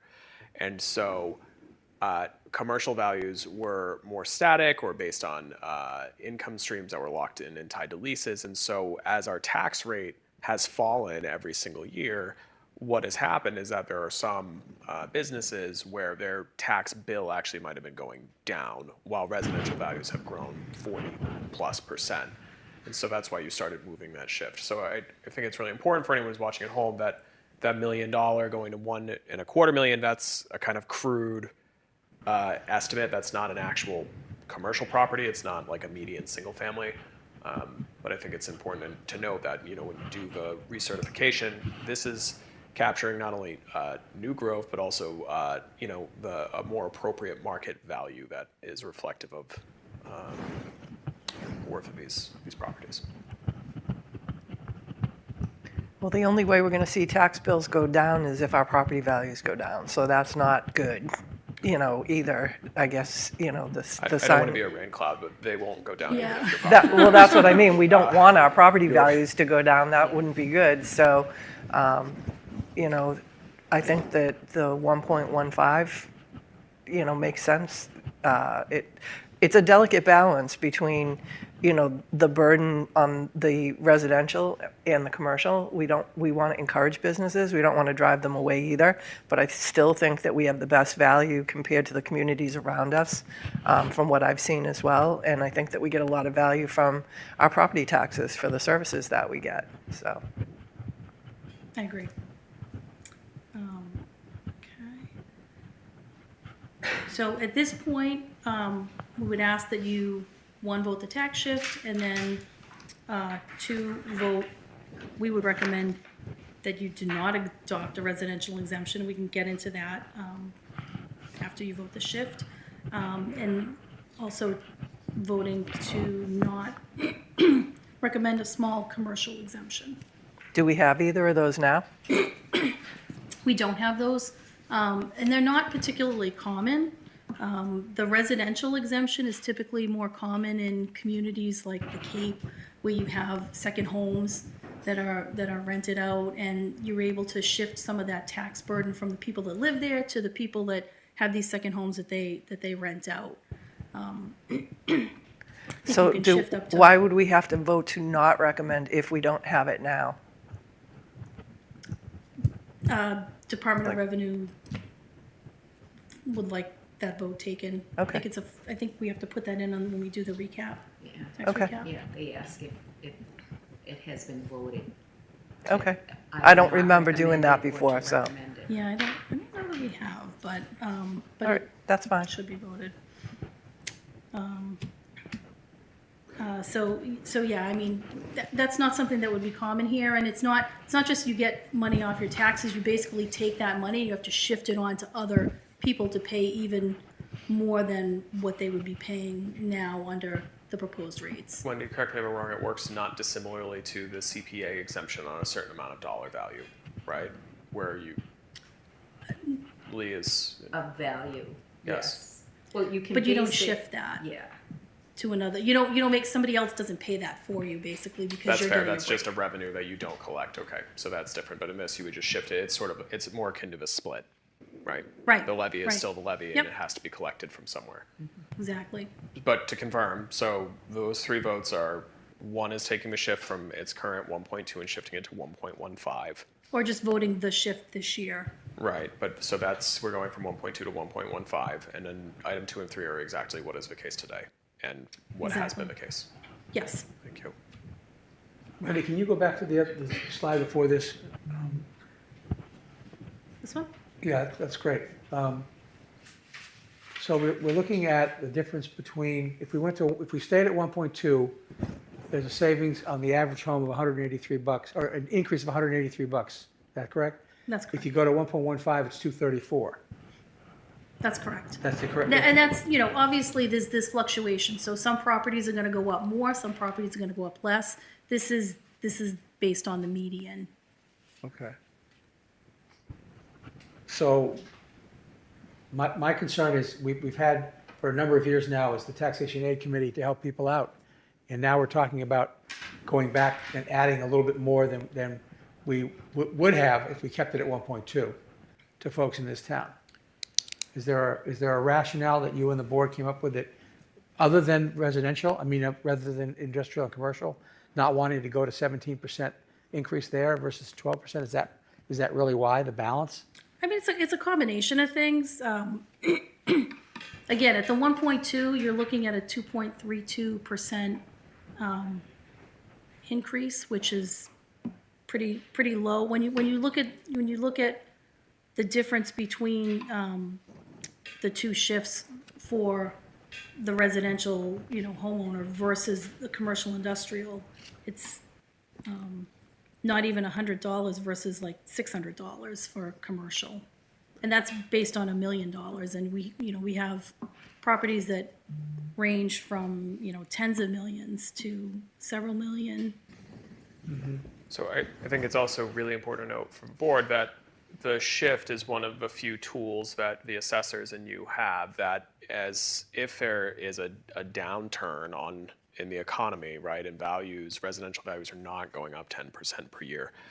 Shifting from a single rate, incrementally to 1.1 to 1.15 to 1.2, 1.3, I think, what is the max, Lee? You can Or actually. BJ? 1.75. Okay, thank you. You have, the closer you're getting to that, the fewer levers you have to pull to try to arrange where these taxes are collected from. And so in a year like this, I didn't go back and check. I'm fairly certain a 2.98% median bill increase is one of the lower year-over-year increases the board has seen in some time. Where in a year like this, where the CIP is going up by 25%, this was discussed last year with the board of some concern of you don't want to get too far away from a flat rate in such a residentially heavy community. And you did so to basically control for the really disproportionate value increase of existing residential property compared to the commercial. Now that you're seeing the CIP catch up, so to speak, not fully, but that's quite a jump, it's an opportunity for you to shift very gradually. You're talking 5% from 20 to 1.15. Still, on average, or for the median, you're looking at a sub 3% bill increase, and that gives you capacity in the future if there's prevailing headwinds in the economy that you, as a matter of policy, or the Board of Assessors, as a matter of policy, want to perhaps consider shifting more back in the other direction. It doesn't bind you to stay at 1.15 forever. Right. In fact, the first year we did the shift, we did a 1.1. Right. But last year, because of the way values were, we ended up going from 1.1 to a 1.2. So this is a good year to maybe dial it back a little bit with minimal impact on the residential side, because next year it's an interim year again, and you're probably not going to see the types of increases in commercial and industrial that you're seeing this year. Right. And next year you're going to have exempt debt start coming online, which you do not have this year, and that's going to be a major impact on the size of the levy and how it can be spread out. And so the more you are pushed towards commercial, industrial, and personal property right now, where things are comparatively as advantageous it's been for residential property from a value to tax perspective we've seen in 5 years, the board can make its choice, but if you don't dial that back a little bit, and then as you start bringing what will be multiple millions, if you looked at the total levy is 73 million, you're looking at 7 to 8 million, I think, will be the exempt debt, right? from the Not this year, but. No, not this year, but over the course of the next 3 years, incrementally coming online. I would agree with Wendy and the assessor's recommendation to dial this back a little bit so you have capacity to assess. Do you want to start moving back towards commercial as the levy starts growing from those debt exclusions? Does that answer your question, Craig? Yeah, I mean, I have concerns about people in the town who struggle to pay their taxes, so, and with ARPA money going away, that increases the responsibility we have to try to figure out other ways to help them out. I do too. I think we're all taxpayers and we all feel that same, discomfort when our tax bills are a little bit higher. But I feel like we also have to be very careful about the impact on the businesses as well. I feel like it's a disproportionate impact this year for the businesses to stay at the 1.2 versus the 1.5, and it's a little bit gentler on the residential for that increase. I feel like it strikes a good balance because it also, as Connor was mentioning, it takes into account the future. So if bills shifted a lot and then there's a big dramatic shift the following year, I think that may be more shocking to folks from a budget standpoint than figuring out how to make it as gradual as possible using whatever tools we can. So I think I appreciate the analysis. I know we spent a lot of time talking about it last year, and I feel like this is very solid, so thank you. Thank you. Any other questions? I just want to recognize the Board of Assessors here and thank you for the work that you've done in the past year and beyond. It really makes a big difference, and working with Wendy and the team to go through these exercises and really be able to look at the numbers and crunch them, feel confident on your recommendation because we count on you to do the due diligence for us and make a good recommendation, and you have done that, year after year. So did you want to say anything, Michael, as chair? I just add, Wendy thanked everybody in the room, but just thank you to Wendy, because I know you spend a lot of time doing this work, and it's tremendous, and it's always very clear and, very easy to understand. So thank you. You do a great job. Thank you. So are we ready to vote? I guess so. You don't look ready to vote. I mean, if you need to talk about it a little bit more, Craig, I'm not trying to rush you. I understand, the theory, but I also am concerned about the difficulty for people. I think, we all share that. Yeah. And I think it's a really important discussion to think about other things we can do to start creating opportunity to address it maybe. Okay. All right. Do you want to make the motion, or do you want Jen to make it? Jen can make the motion. Oh, let me find it. This is, So you have a memo prepared for you from Director Nightingale. Paragraphs 2, 3, and 4 have explanations. If you go to the second page, they're numbered 1, 2, and 3. all right, so I can read these right off of the, I move that the board adopt a residential tax shift of 1.15. I'll second that. So that's Stacy and Barger. All in favor? Unanimous. Okay. I move that the board vote to not adopt a residential exemption. Second. Again, that's Stacy and Barger. All in favor? Unanimous. I move that the board vote to not adopt a small commercial exemption. Again, Stacy and Barger. All in favor? Unanimous. I'm sorry, I'm talking out of order here. All right. Well, thank you. Thank you very much. We really appreciate it. And thank you to the Board of Assessors. Thank you, Wendy. Thank you. So while we have our entire assessing team here, there's no not awkward way to do this. I do need the two of you to move. Enough seats for BJ to come up, but I wanted to also say thank you to Wendy, to our interim assessor Lee Gamache, also to our assistant assessor Lisa Tetrode, who joined Easton this year and has been very busy and helped keep the office afloat during a transition. So a lot of folks, and Lisa Florio in the office as well, working with the assessors, put in a lot of extra hours to make sure that we delivered the reval on time for our typical hearing at your first meeting in December. So thank you all. I'd also like to take the opportunity to introduce our incoming permanent chief assessor, BJ Devereaux. Did I get it right? the last name. I'm so bad with what I believe are French last names. Who will start his role here in Easton next week. When we were going through personnel transition and advertised for this, we got a really strong response on the opportunity to come join the finance team here. Mr. Devereaux interviewed with our office, the chair of the Board of Assessors, members of department staff, and the department heads of the municipal finance department. He brings a lot of value to the table for us here in Easton. He has more than 2 decades of real property appraisal experience and has most recently served 8 years in municipal assessing with 6 years as the chief assessor in the city of Everett. BJ has experience personally inspecting thousands of properties throughout his career, as well as running his own business. And he has substantial experience, particularly with commercial, industrial, and personal property, which I think will be a great value to us, and it's something that is hard to find in the municipal field. He's a member of the Massachusetts Association of Assessing Officials, the International Association of Assessing Officials, the Mass Board of Real Estate, and he holds a bachelor's in business administration from Boston College.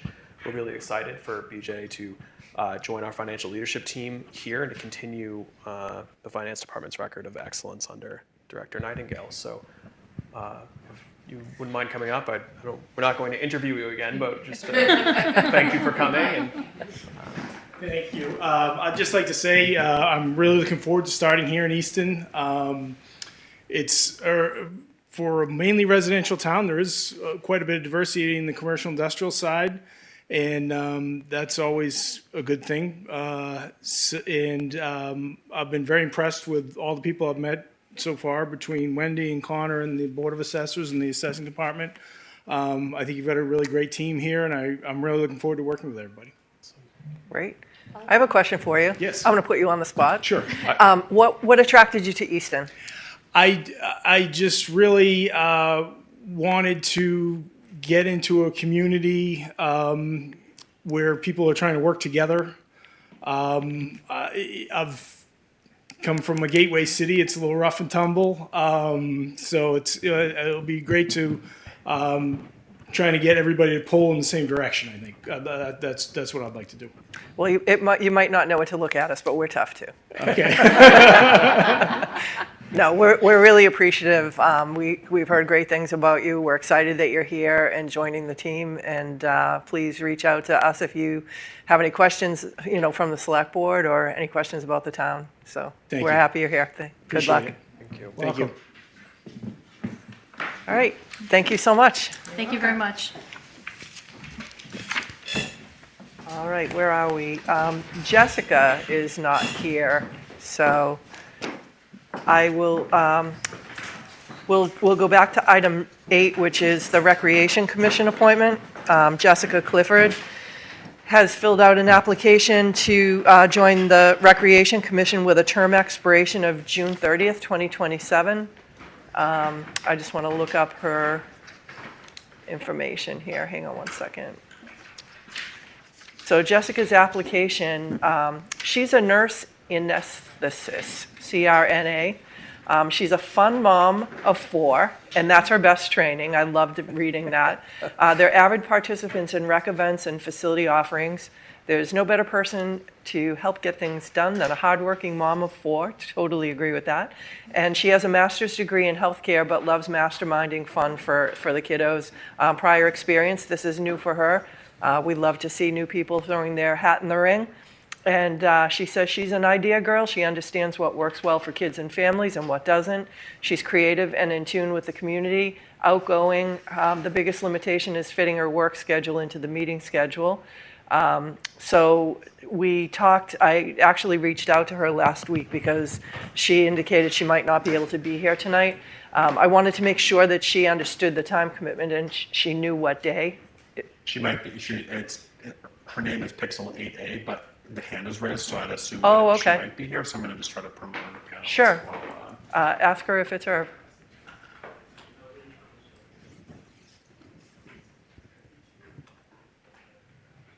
While you wait, I failed to include in my notes that as a formality, you should vote to close your hearing. So. Oh, okay.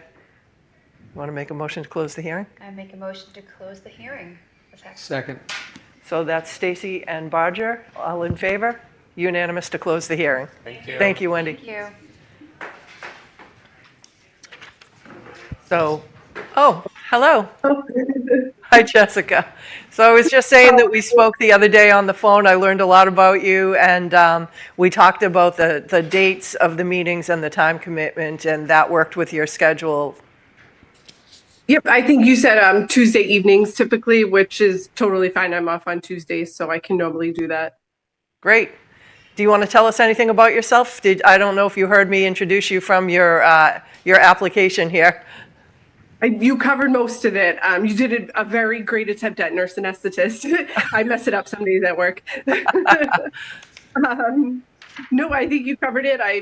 We're busy, so I'm glad I could join on Zoom tonight. I've got the kids are still buzzing around the house, but I have one off at basketball, so I stayed home tonight. But normally I can join in on Zoom or on a Tuesday night when I know we have a meeting. I can have someone cover me, and we've got a lot of ideas. We do a ton of stuff in the community. Town pool's our favorite. We love the races, but as a nurse, I like doing stuff for the older folks and everyone in the community too. So I think I'll bring something to the table, hopefully.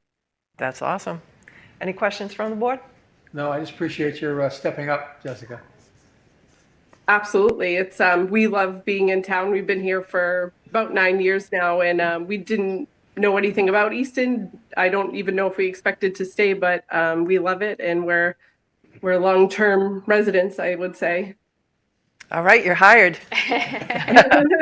Thank you. We're gonna take a vote though to make it official. So I move to appoint Jessica Clifford to the Recreation Commission for the term expiration of June 30th, 2027. Second. So that's Bodger and Stacy, and this is a roll call vote. Stacy Clifford. Full Janetti Clifford. Bodger Clifford. All right, it is unanimous. So you'll get some kind of outreach from the town clerk's office. You'll have to get sworn in, and they'll give you information about the first meeting. Awesome. Thank you very much. All right, thank you. We appreciate you Take care. volunteering. All right. Awesome. Thank you. Have a good night. You too. Bye. All right. Thank you, Sean. So next we have the discussion and vote on the adoption of the 2024 Hazard Mitigation Plan update. Sure. Well, Director Danielson joins us. In your packet, you have some notes and a detailed a set of documents from the Planning Department. Easton's received notification that the 2024 Hazard Mitigation Plan update has received provisional approval from FEMA, pending adoption by the Select Board. These are required for communities to have in order to receive certain FEMA non-emergency disaster assistance. This update, which replaces the Old Colony Regional Hazard Mitigation Plan that was adopted in 2015, is part of a multi-jurisdictional hazard mitigation plan that includes some of our neighboring communities. Stephanie and her team have been working hard on this for 2 years. 2 years. 2.5, I think. In addition to all the other planning going on for the town. And I believe she has a presentation to summarize the plan update as well as the resolutions required of the board. That's a good photo for this subject. Courtesy of the DPW. And Connor gave a lot of credit to my department. In my department, both I and Jen Carlina worked on this quite a bit, but we also had a stakeholder committee that worked with us. Dave Field attended many of those meetings, as did Greg Swan, and both chiefs, Chief Alexander and Chief Boone, and other members of the building inspectorates and other folks. So it was really a big team effort. There were a lot of meetings that we had to commit to, and the part of the grant that we were awarded, which was a FEMA grant, to go through this undertaking. It's one of the types of funding that you stay eligible for by having an updated plan. But we had to make a match. It was, I think, $15,000 match in time and effort. So you think that, gee, that will add up very quickly. And there was a lot of time that went into it. So again, thank you. So just real quickly, I'm going to give you an overview of the update process, highlight some of the key changes and priorities, and then I'm going to request that the board vote to adopt the mitigation plan. So Hazard mitigation, basically FEMA defines a hazard mitigation as a series of actions and policies that are designed to reduce or eliminate the impacts of naturally occurring disasters on people and property. So the whole idea is to have this plan in place that you're working on anticipating what type of natural hazards would occur and what the impact would be within the town, and then developing a plan that responds to that. And I'll talk a little bit more about this in detail, but Easton has a lot of capabilities already in place. In fact, they far exceed what new steps that the town has to take, because those are ongoing efforts towards resiliency. The importance of hazard mitigation is, of course, enhancing resiliency against natural disasters. In Easton, you see by the pictures that we have here, courtesy of the DPW, one of the biggest hazards we have is blowdown in big wind events that have been occurring on a far more regular basis. Higher wind forces on average in these storms than have occurred, and they blow down trees and take out power lines, and then residents are without power for hours, sometimes days. Identifying, prioritizing, and undertaking the mitigation measures are part of that planning process, and why it's important. Again, planning for that resiliency, mitigation, what are we going to do to mitigate the effects or respond to the effects. And as I mentioned, maintaining eligibility for certain FEMA funding. And I think it's important to note here that this is not disaster emergency funding. If you don't have an updated plan and you have a natural disaster and it's declared, the town would still be eligible for that funding, but it's more towards planning activities and that type of thing. So the process for developing this update included a public engagement process. We had public input sessions. We had announcements about the update that included posting in the town crier, in articles in print media on what was going on. On the town's website, we had a dedicated page that talked about what hazard mitigation was. We promoted that through one of the news items to try to draw people to it. And as the plan was developed, we posted drafts of it out there. We also did an online survey and got a good response to that, seeking input from people, identifying the hazards that they see or expect, and just seeking general ideas on what they think could help. We also drew on our MVP planning, the municipal vulnerability planning that was funded in part by the state back in 2016-17 timeframe. So we had that information. So there was a lot of data gathering that goes on in this process. We worked with a consulting firm, Beta Group did this. And I failed to mention this was a joint effort between Avon, Stoughton, and Easton. And it was through a grant that was secured for us by the Old Colony Planning Council. Was it Avon, or I thought it was Abington?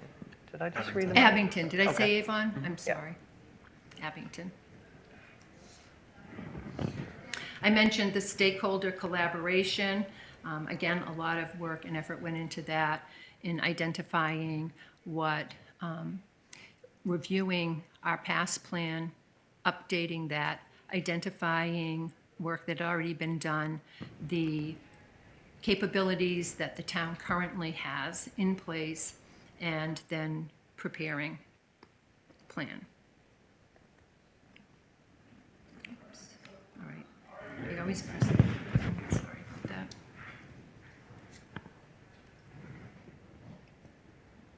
Okay.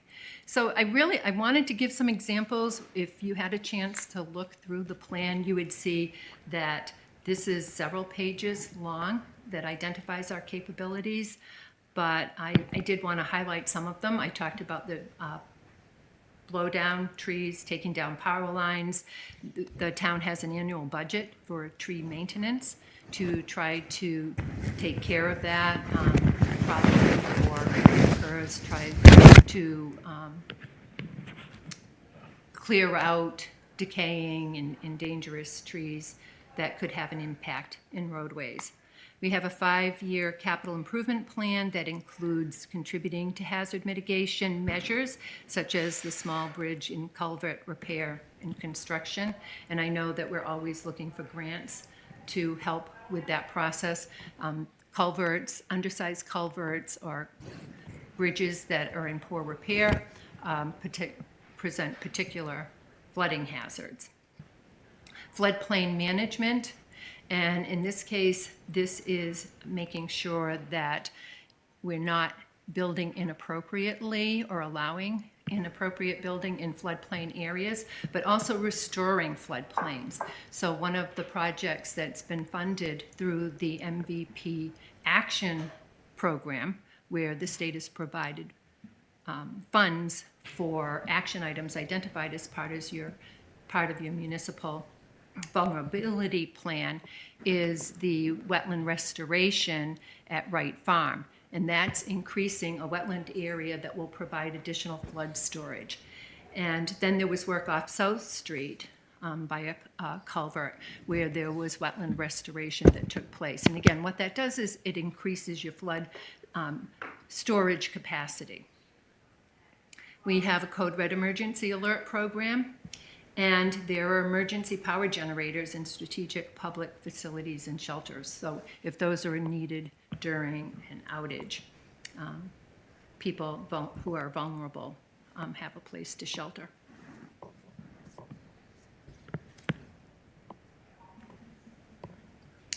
So the plan goals overall are to minimize risks and impacts of riverine and stormwater flooding.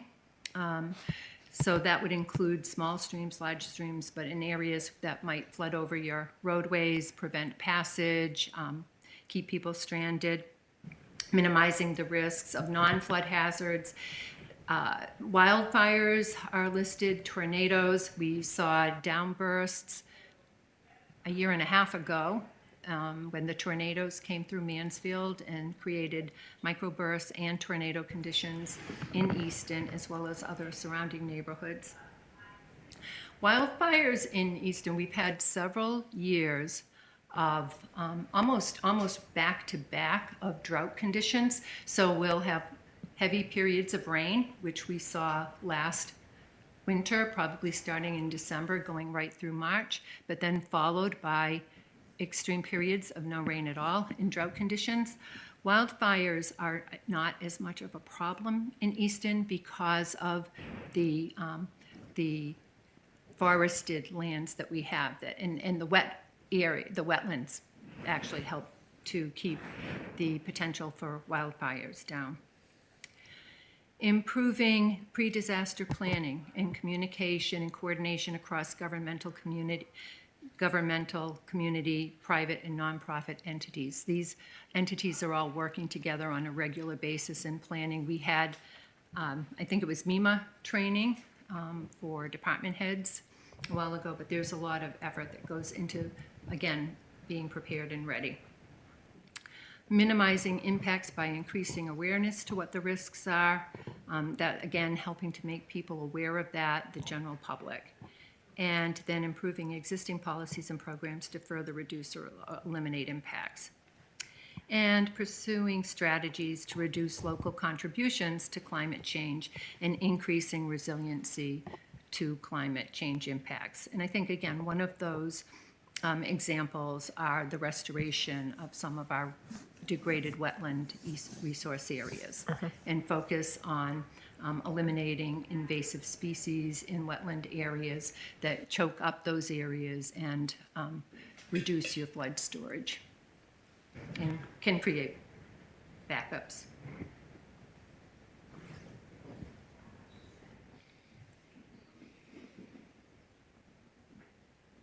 And any questions?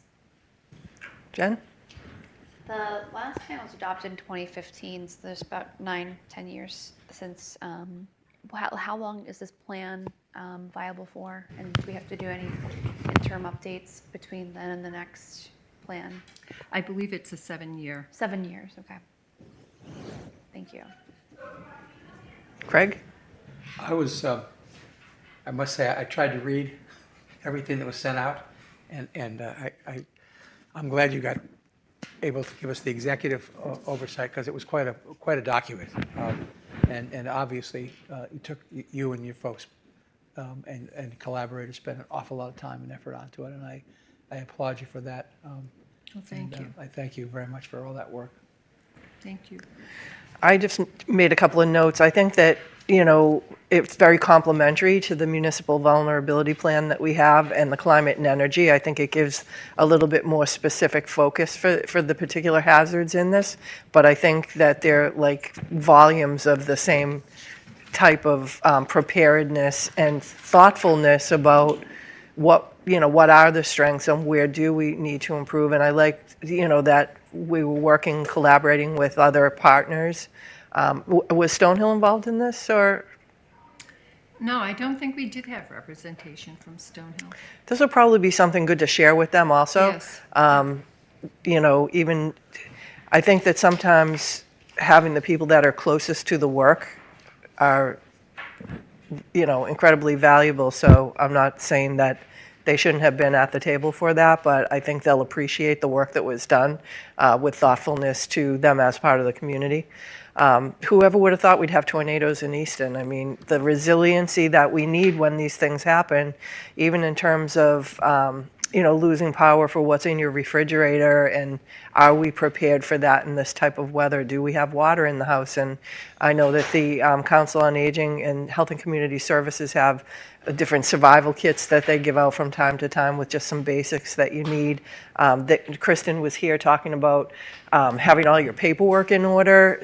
Should you have to leave your home to go to a shelter with just even a list of your prescriptions, things like that you don't really want to think about when you're on the way out the door grabbing things.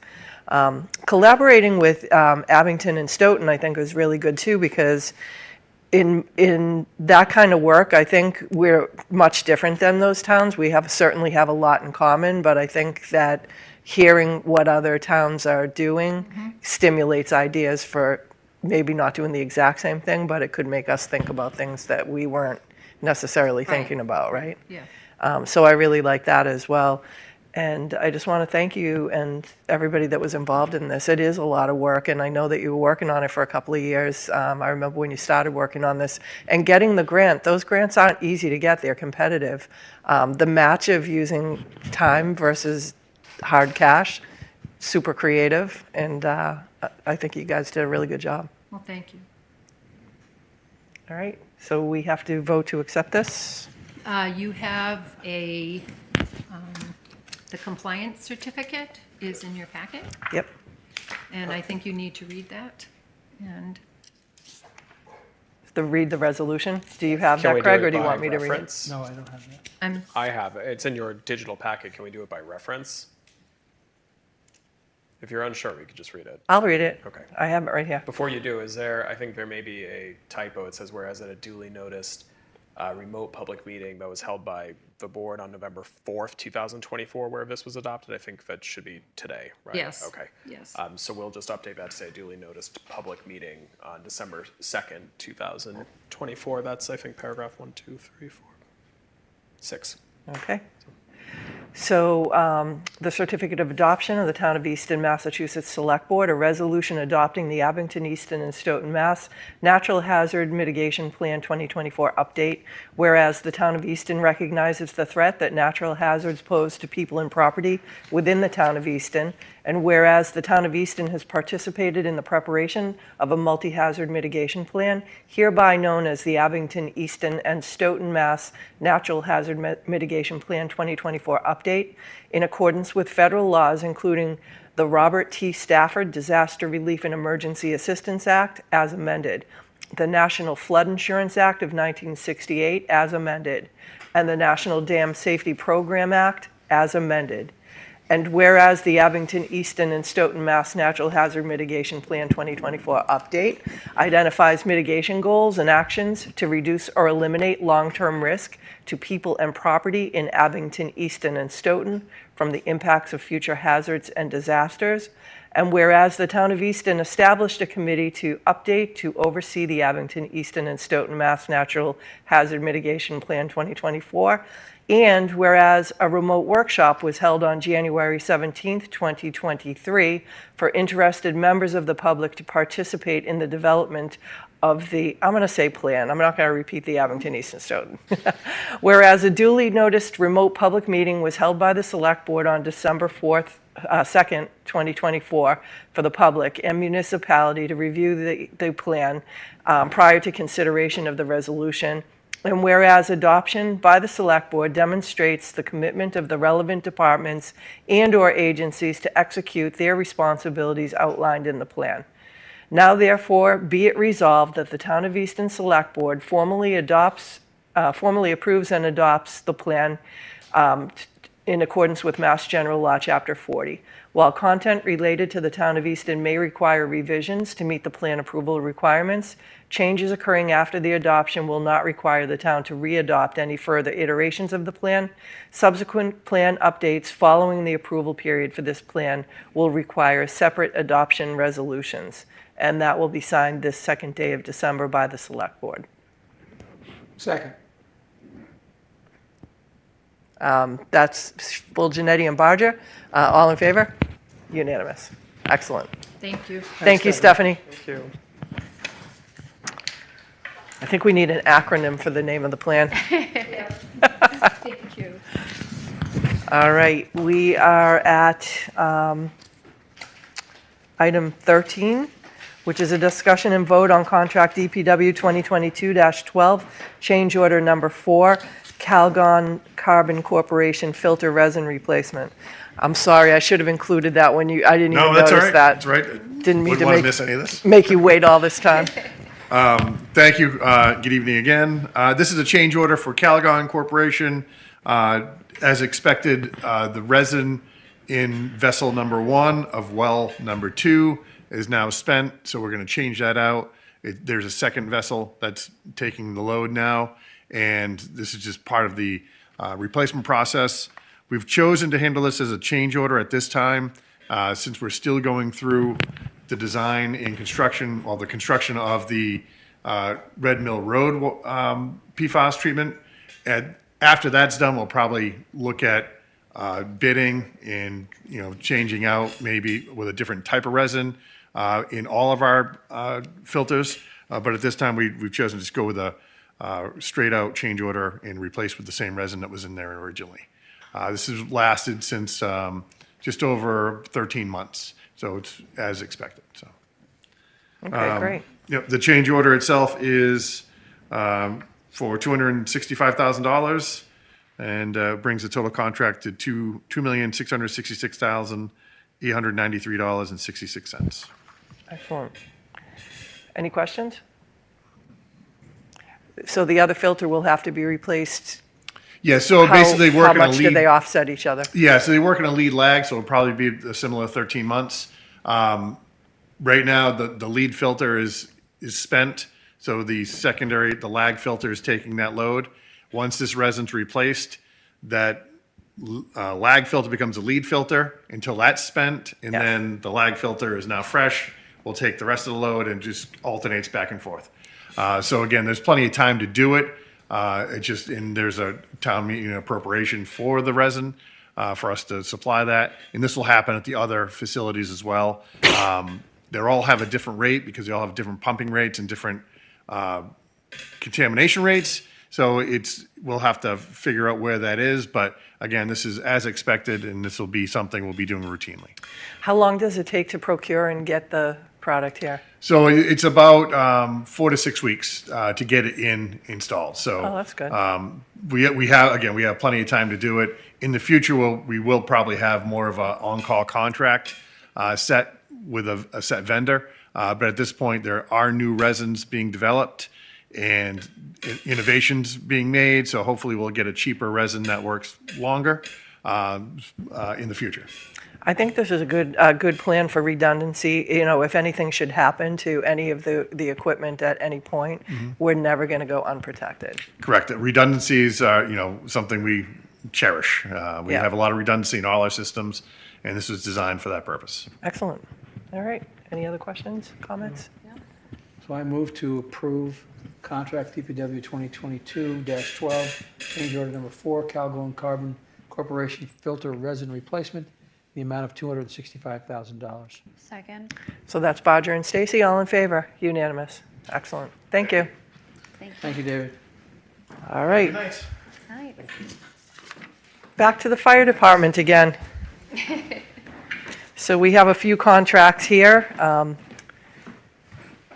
The party subsided out there. I did. I think we did pretty good at getting them out. So when I went outside, they were taking a bunch of pictures in front of the engine. So It's always it was such a really great nice. night to celebrate, new members, but also the accomplishments of existing members, and to see their families come and be a part of it, and the pinning. It's awesome, and we haven't done that in this room in a long time, so I appreciate you making that happen and bringing the apparatus. It just makes a sense of excitement, so. Thank you. Thank you for having us. It was nice to get that done and get them all recognized. So And it was nice to do it on the same night where Senator Timilty was able to present citations. That worked out. That was great to have that happen at the same time. So Great job. thank you. Thank you. So the first contract we have is EFD 2025-02 Cyber Communications Incorporated for a communication tower. I'm not sure if this is a truly accurate statement, so somebody's going to correct me, but this may be the first physical, tangible purchase for the building project. I mean, But as far as sounds- a it piece sounds of right. equipment, Sounds right. I think it Think is. so. So this is the radio tower that's going to go at the substation on Main Street to allow us to have a radio system work in the new site. So we don't have a location near there that we can use that's suitable. So that's part of the project. Whereas the public safety building on Depot Street, we have, there's an antenna cell tower kind of behind Shaw's that we use, and we've been on that for a long time. We'll continue to use it. It works well. So we're not putting an antenna at that station. So that's what this one is. It's 100 feet tall. It's built into the plan. It's been there since the inception of this project, and I'm here tonight to get your approval to actually purchase it, procure it, and that's putting the flag in the ground, I guess. I guess we're starting. Literally. Will this work it will be active before the building's built? No, it'll go up at the same time. So what will end up happening is on the construction side of the project, they'll pour the foundation for it, and then on the town side, if you will, what we deal with on our side as part of the project, the company will come in and put it up on our side. So it's a little bit of a shared project. So the contractor that builds the building won't actually put the antenna up. No, but I mean, will the antenna be up and working? Can that be done separate? Like, there doesn't have to be a building there. It could just, I see that what will you're- be I'm sorry. working Yes. before the building is built? It technically or- could, but it won't. Okay. So just due to the confines of the construction site Yeah. and getting in the way, it'll probably go up right at the end before we open or close to it.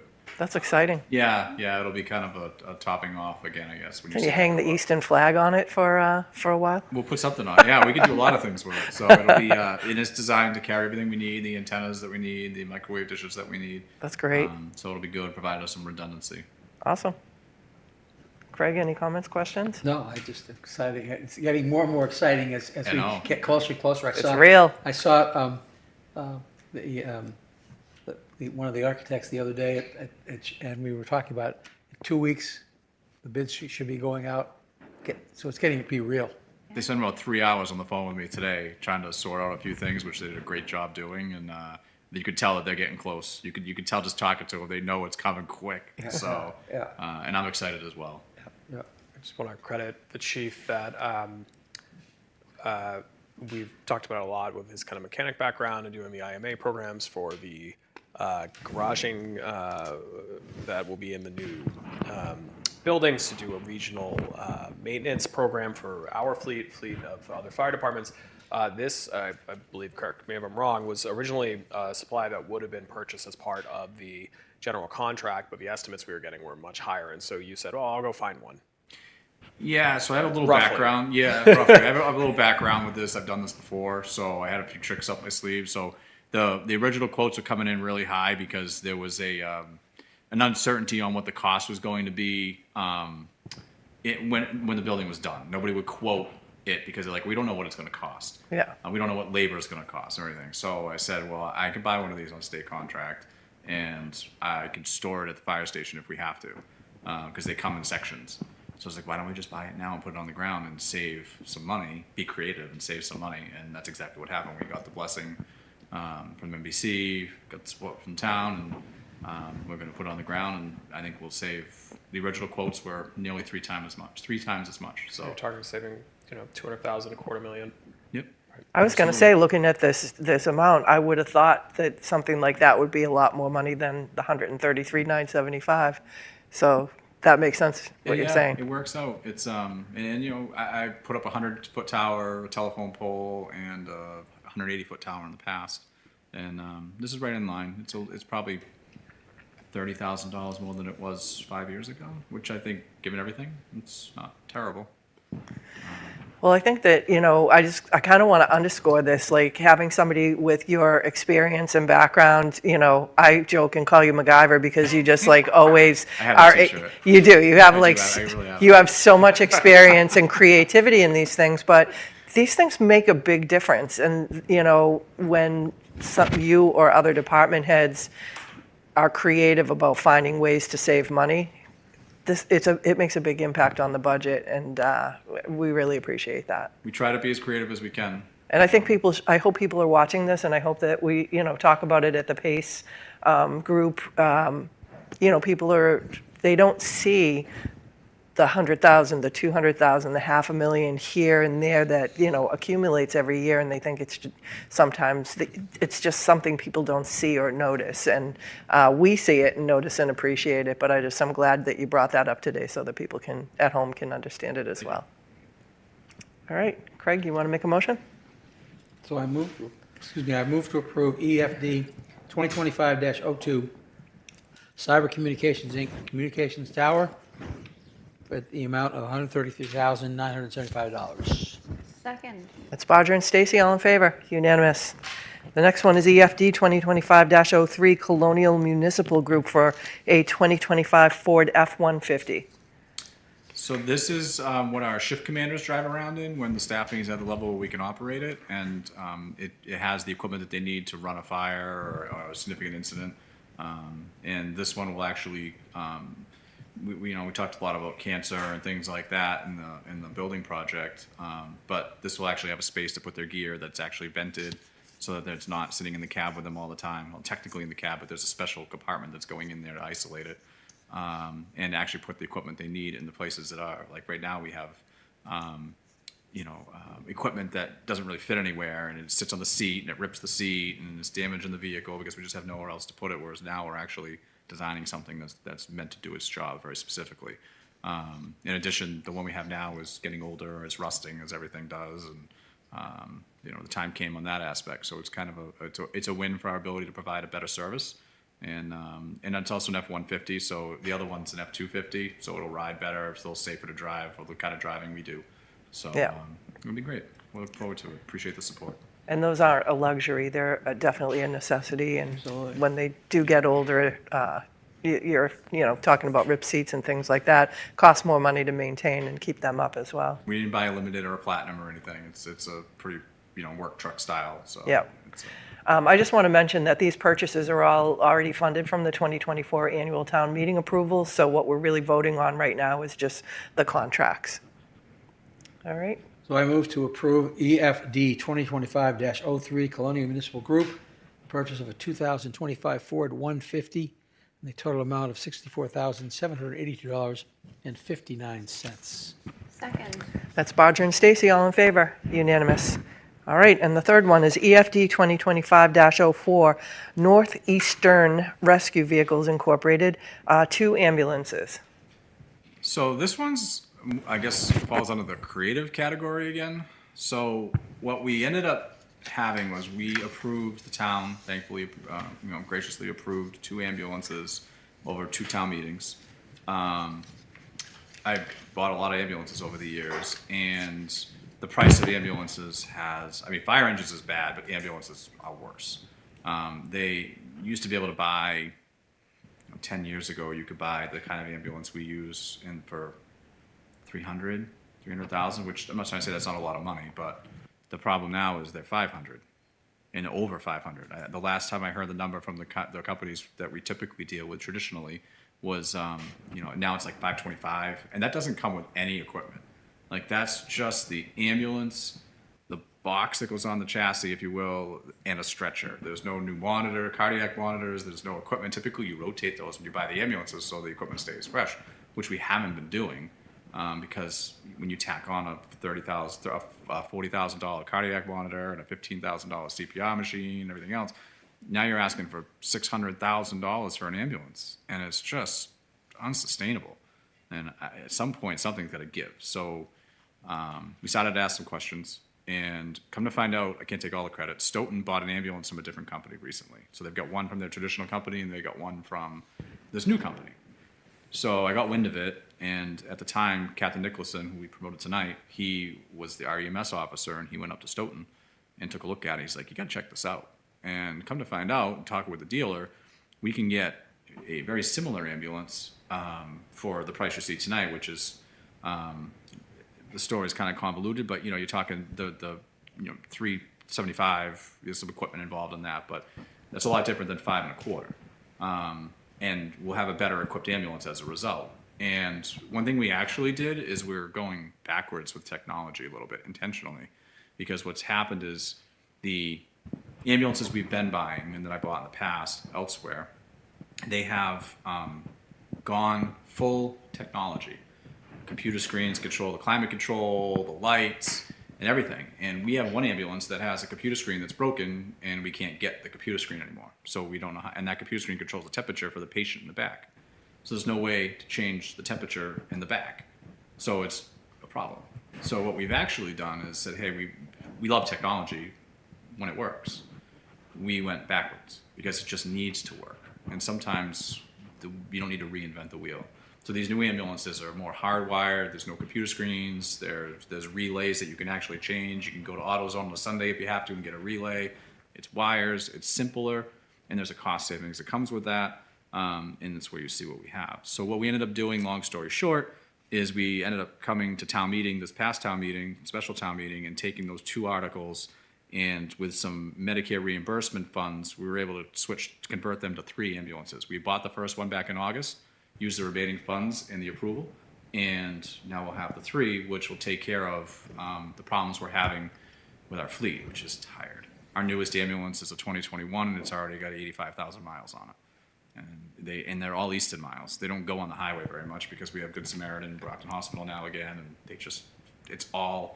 they drive 33,000 miles a year in Easton. I don't know anybody else who does that. That's a lot of miles, hard miles. So a lot of great things with this. We're excited to work with this new company, and it will put us in a pretty good place with our ambulances for the next few years. So that's the story. That's great. Is the timing better too with the new company? It is. So it's what part of the hook for me on this was not only is there's a cost savings and a technological regression, if you will, in a positive way, but the first ambulance that we bought back in August that you approved, that'll be delivered just over a month from now, maybe 6 weeks, sometime in February we expect it to be delivered. And that's huge because right now we have one good ambulance and the 3 other ambulances take turns at which one's not broken to run as the second ambulance front line. And that's a challenging thing to constantly be moving equipment around and everything. So that one's coming very quickly. Yeah. And then the other 2, the twins, will come in February of 2026, which is great because those companies that were charging $5.25, and I'm not trying to disparage them in a public meeting, but it's just a fact, they were quoting 3+ years. And that's a maybe. That's the problem. That's a maybe. Like 3+ years can't give you a date. And I respect those people. I've worked with them for a long time, but how can I do justice to the taxpayers to be, I don't know when your ambulance is coming for $500,000. I don't know. And so we're definitely improved that, and the timeline's gonna be much better. So, early spring next year, our ambulance fleet will be excellent. And the irony is, as we talk about the regression of technology, What we'll retire in the end, we'll retire 2 ambulances that we have currently, and we'll keep 1. That'll keep the 4. And the one we may actually keep is the oldest, because it's a 2012, and what hurts our ambulances is the technology that's in the newer ones. And the old faithful, if you will, always starts, and it just always goes. And as a spare backup that doesn't run very often, that's kind of what you need.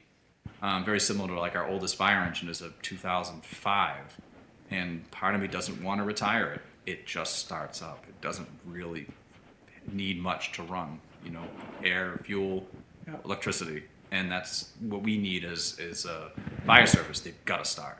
They've got to go. So we may keep our oldest as the backup because we know they're going to start when we need them. So when people ask, like, why did you keep the 2012 and not the 16 or 17? Because it just starts. That's going to be my motto. You have to get T-shirts. I got a T-shirt. It just starts. When you give those lead times, are you talking about the lead time for the actual vehicle, or is that outfitted? Do you need more time to get the technology in? Ambulances come pretty outfitted, unlike a fire truck. So a fire truck, we usually in-house. Well, now we can in-house it, which saves some money as well. But ambulances come pretty much ready to go. There's not much you got to do. Maybe a day's work to just put the equipment on it, and then off it goes. There's not much training either. They just show people the switches and what's a little bit different. They're all very similar, which is great. Makes it easy. Well, I think it's really smart, and because of the long lead times of these vehicles, you have to have a really good inventory what do you call it? Like its replacement, capital replacement which plan. has been changing every year because of the problems we're Right. having with the timing. And then if, God forbid, there's an accident, and but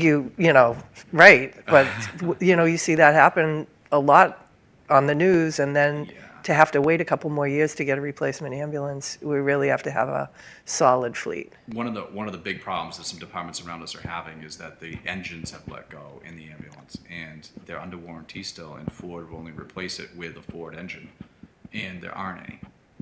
And there's a backlog to get them. So there are some departments around here who have their ambulance has been out of service for over a year. Wow.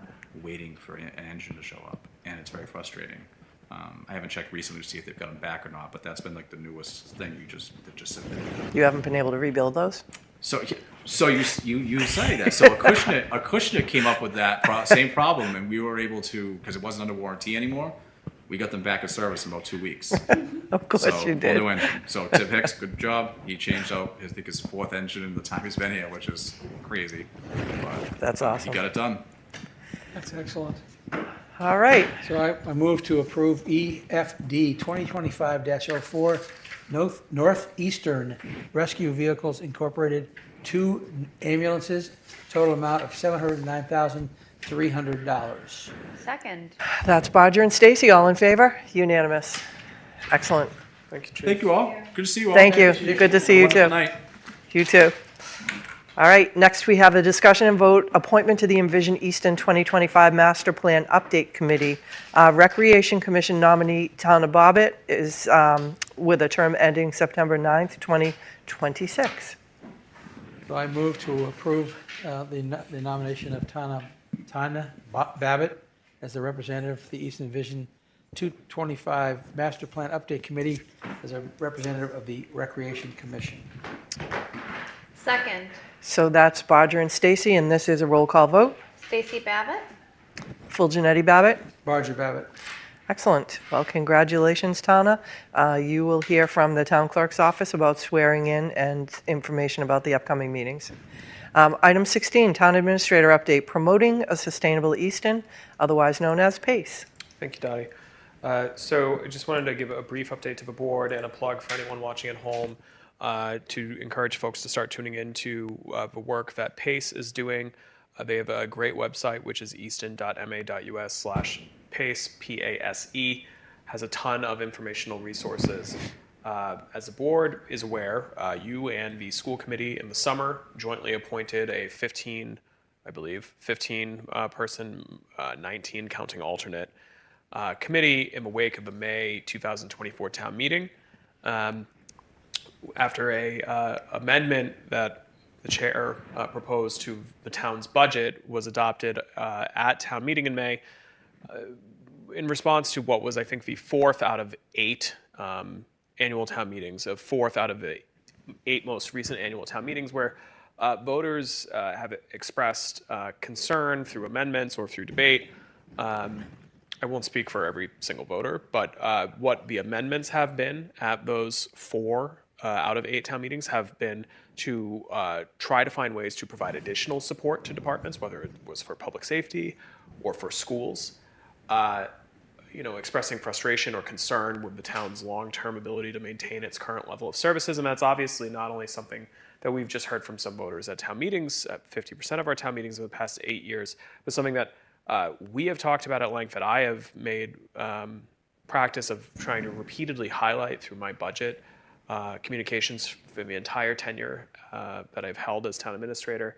And what we collectively did not want to see, and what voters in that room appear to agree with by virtue of adopting this amendment to create this committee, was that while we admire the folks who are coming out the night of a town meeting to express concern with budgets, if your concern with a program at the schools or the type of road programs we could do through Public Works, if you're concerned about those things, your ability to structurally address that at town meeting is very, very small. Because these are $110 million organizational budgets. A lot of our revenue is constrained by state law. What we can do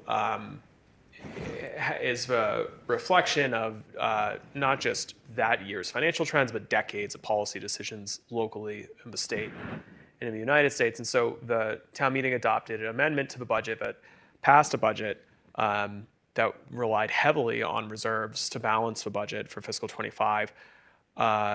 That created this committee to do a lot of work with town leadership, school leadership, union representatives from the Easton Educators Association, members of the police department, members of the fire department, a lot of citizens, some longtime residents, former board members, some new residents, a really kind of great diversity of experience on the committee to look at the town's operating and financial position, engage in the financial analysis of where is our revenue coming from, what are the trends there that are relevant to policy and decision makers, how do we spend our money, are we spending it well, how do we spend it compared to peers, are we utilizing best practices to try to be as efficient as we can be given the challenges we have with things like minimum state education funding, for example.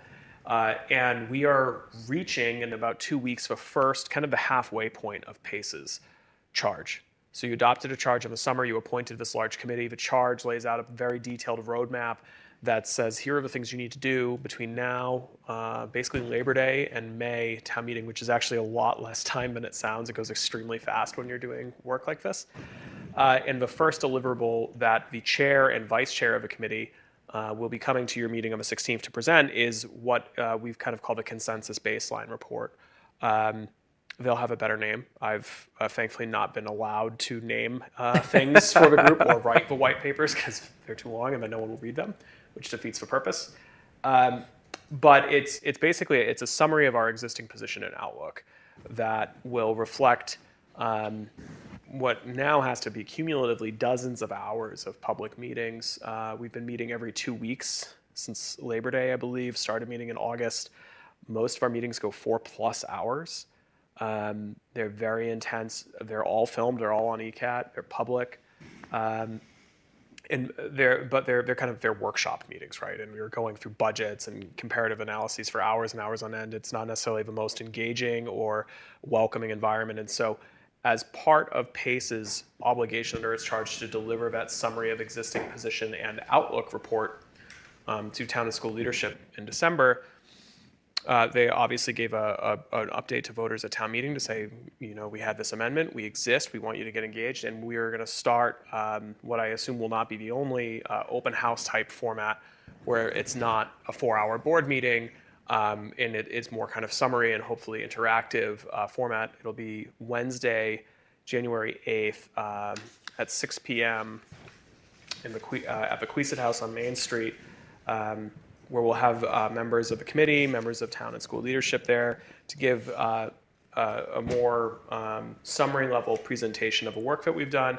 What does that mean for the community? How does that inform what we're doing on the town side and at Easton Public Schools as we prepare for the coming fiscal year 2026, which we have every reason to expect will be a very difficult budget year. They've been doing great work. Everyone on the committee has been doing a great job. All of our materials we share online. They're at that website, which is easton.ma.us/PACE, P-A-S-E. Tom Broussard is the chair, Nancy. Donnie, who's the vice chair, they've been doing great work, and I think they'll have a good presentation and report for the board in a couple of weeks. Happy to answer any questions. Dottie is obviously a member to the committee and also has been pinch hitting as IT for it.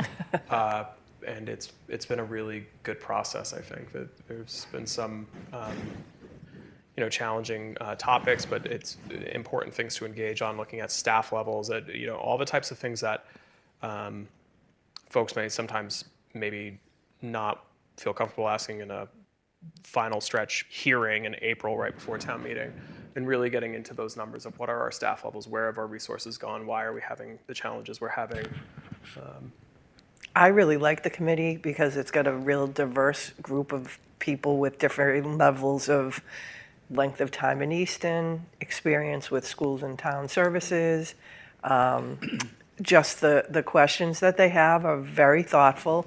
It makes me confident because there hasn't been a question that's been asked yet that we're not aware of or that we haven't worked on. It's really great, and the people, I'm learning a lot through looking at things through a new lens of people that are newer to the community, and also the perspective of the teachers and representatives from the teachers union that are on this, that are seeing things from the town's perspective as well. It's been amazing to me that they've gotten a remarkable grasp on a lot of the nuances that I wouldn't think people would pick up on just from hearing some things in a meeting. And everybody's doing a lot of work, a lot of talented, even the graphic design on the handouts for town meeting. People are pitching in, and it's I think there's a lot of contribution by everybody on the board. It's not one of those committees where two people are doing all the talking, Right, which is what we specifically didn't want, right? Right. We have a budget subcommittee that has a lot of similar overlap with this charge, but it's primarily of existing town and school officials, and it's no fault of the members of that committee, of which I am one. But it could sometimes be just town officials talking to themselves, and that's not productive. It doesn't help. I'm acutely aware that that's literally what I'm doing right now. But it's been really participatory across the board, which has been great.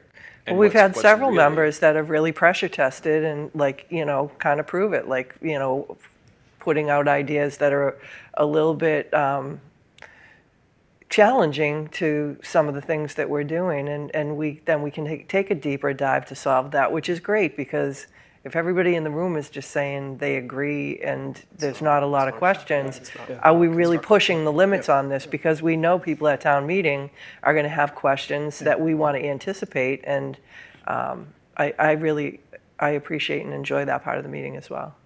And it's this board adopts a lot of committee charges, and we're generally pretty concerned with dozen plus members because it's hard to get everyone there, but the attendance rate's also been really admirable. I mean, these are, like I said, 4+ hour meetings on a regular basis.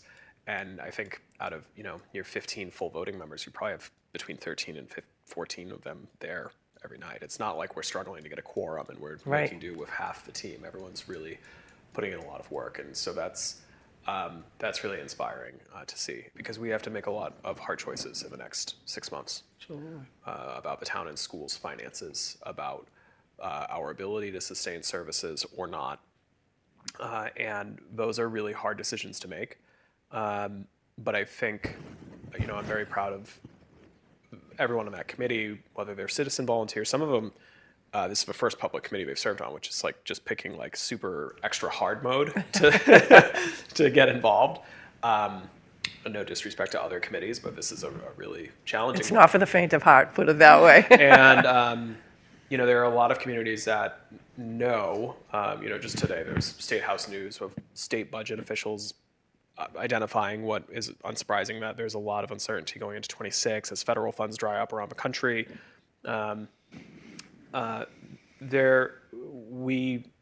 We didn't want to approach fiscal 26 and just say, well, we have a budget calendar, so we'll figure it out, and we'll do our revenue estimates, and we'll do a preliminary budget in February, and we know that these are going to be hard choices, and we want people to be engaged sooner. We want them to go to town meeting, but we don't want that to be the first time they're engaging with it, because it's too late at that point if people really want to see something different.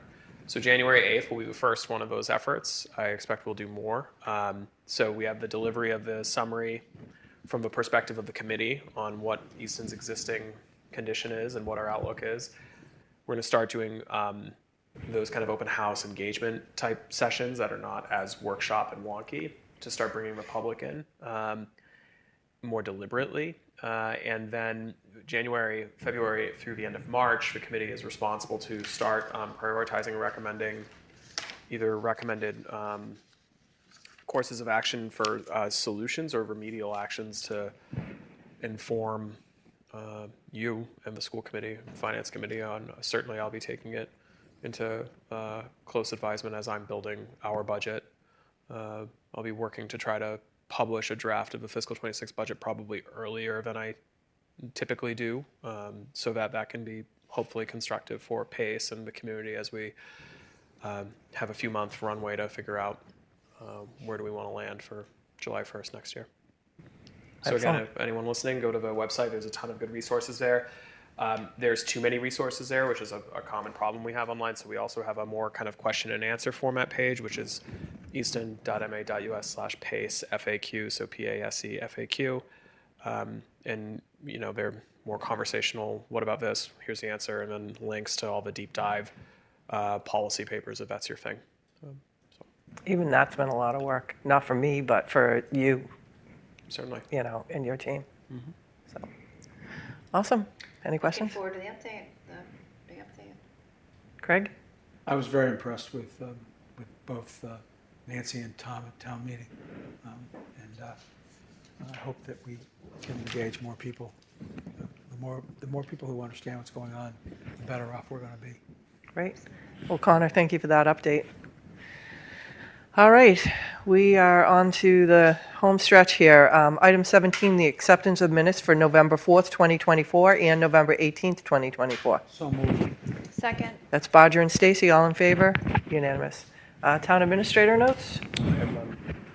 Sean, anything from you? I guess I can give a brief update on the Committee for Climate Action Planning and where we're at with the climate action planning process.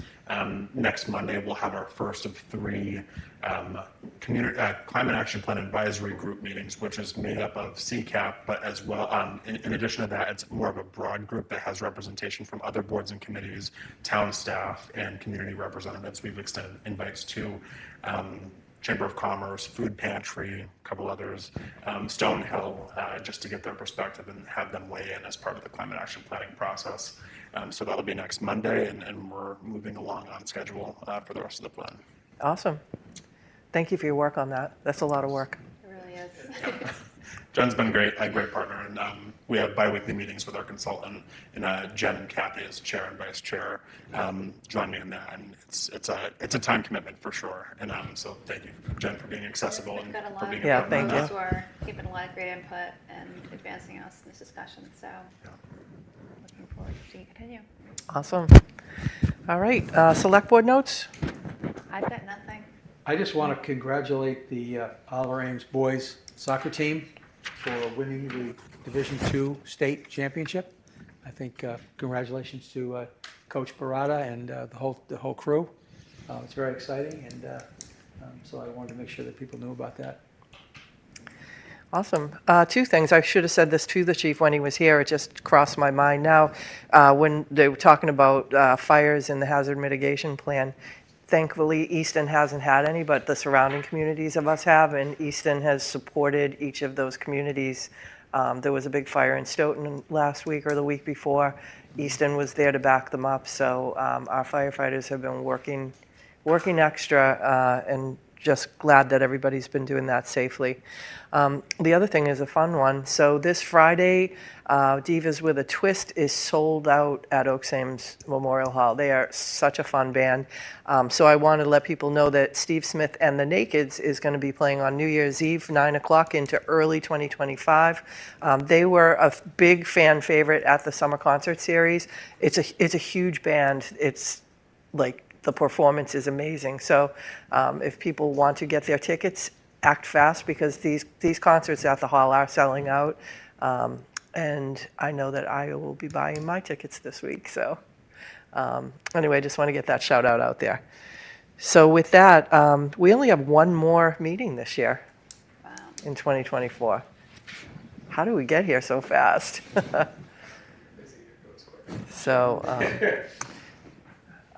So we have an executive session tonight under Purpose 6 of Mass General Law, Chapter 30A, Section 21A, to consider the purchase, exchange, lease, or value of real property of land situated at 388 Depot Street.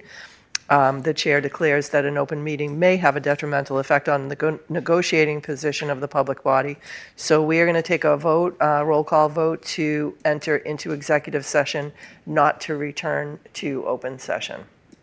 So a first, a second, and then a roll call vote. So moved, Barger. Second. Barger and Stacy? Stacy, yes. Full Janetti, yes? Barger, yes. Excellent. So we don't need to do a motion to adjourn because of that. Okay, excellent. All right, thank you. And thank you, ECAT, for being here as always to do such a great job for us and get us out on the airwaves.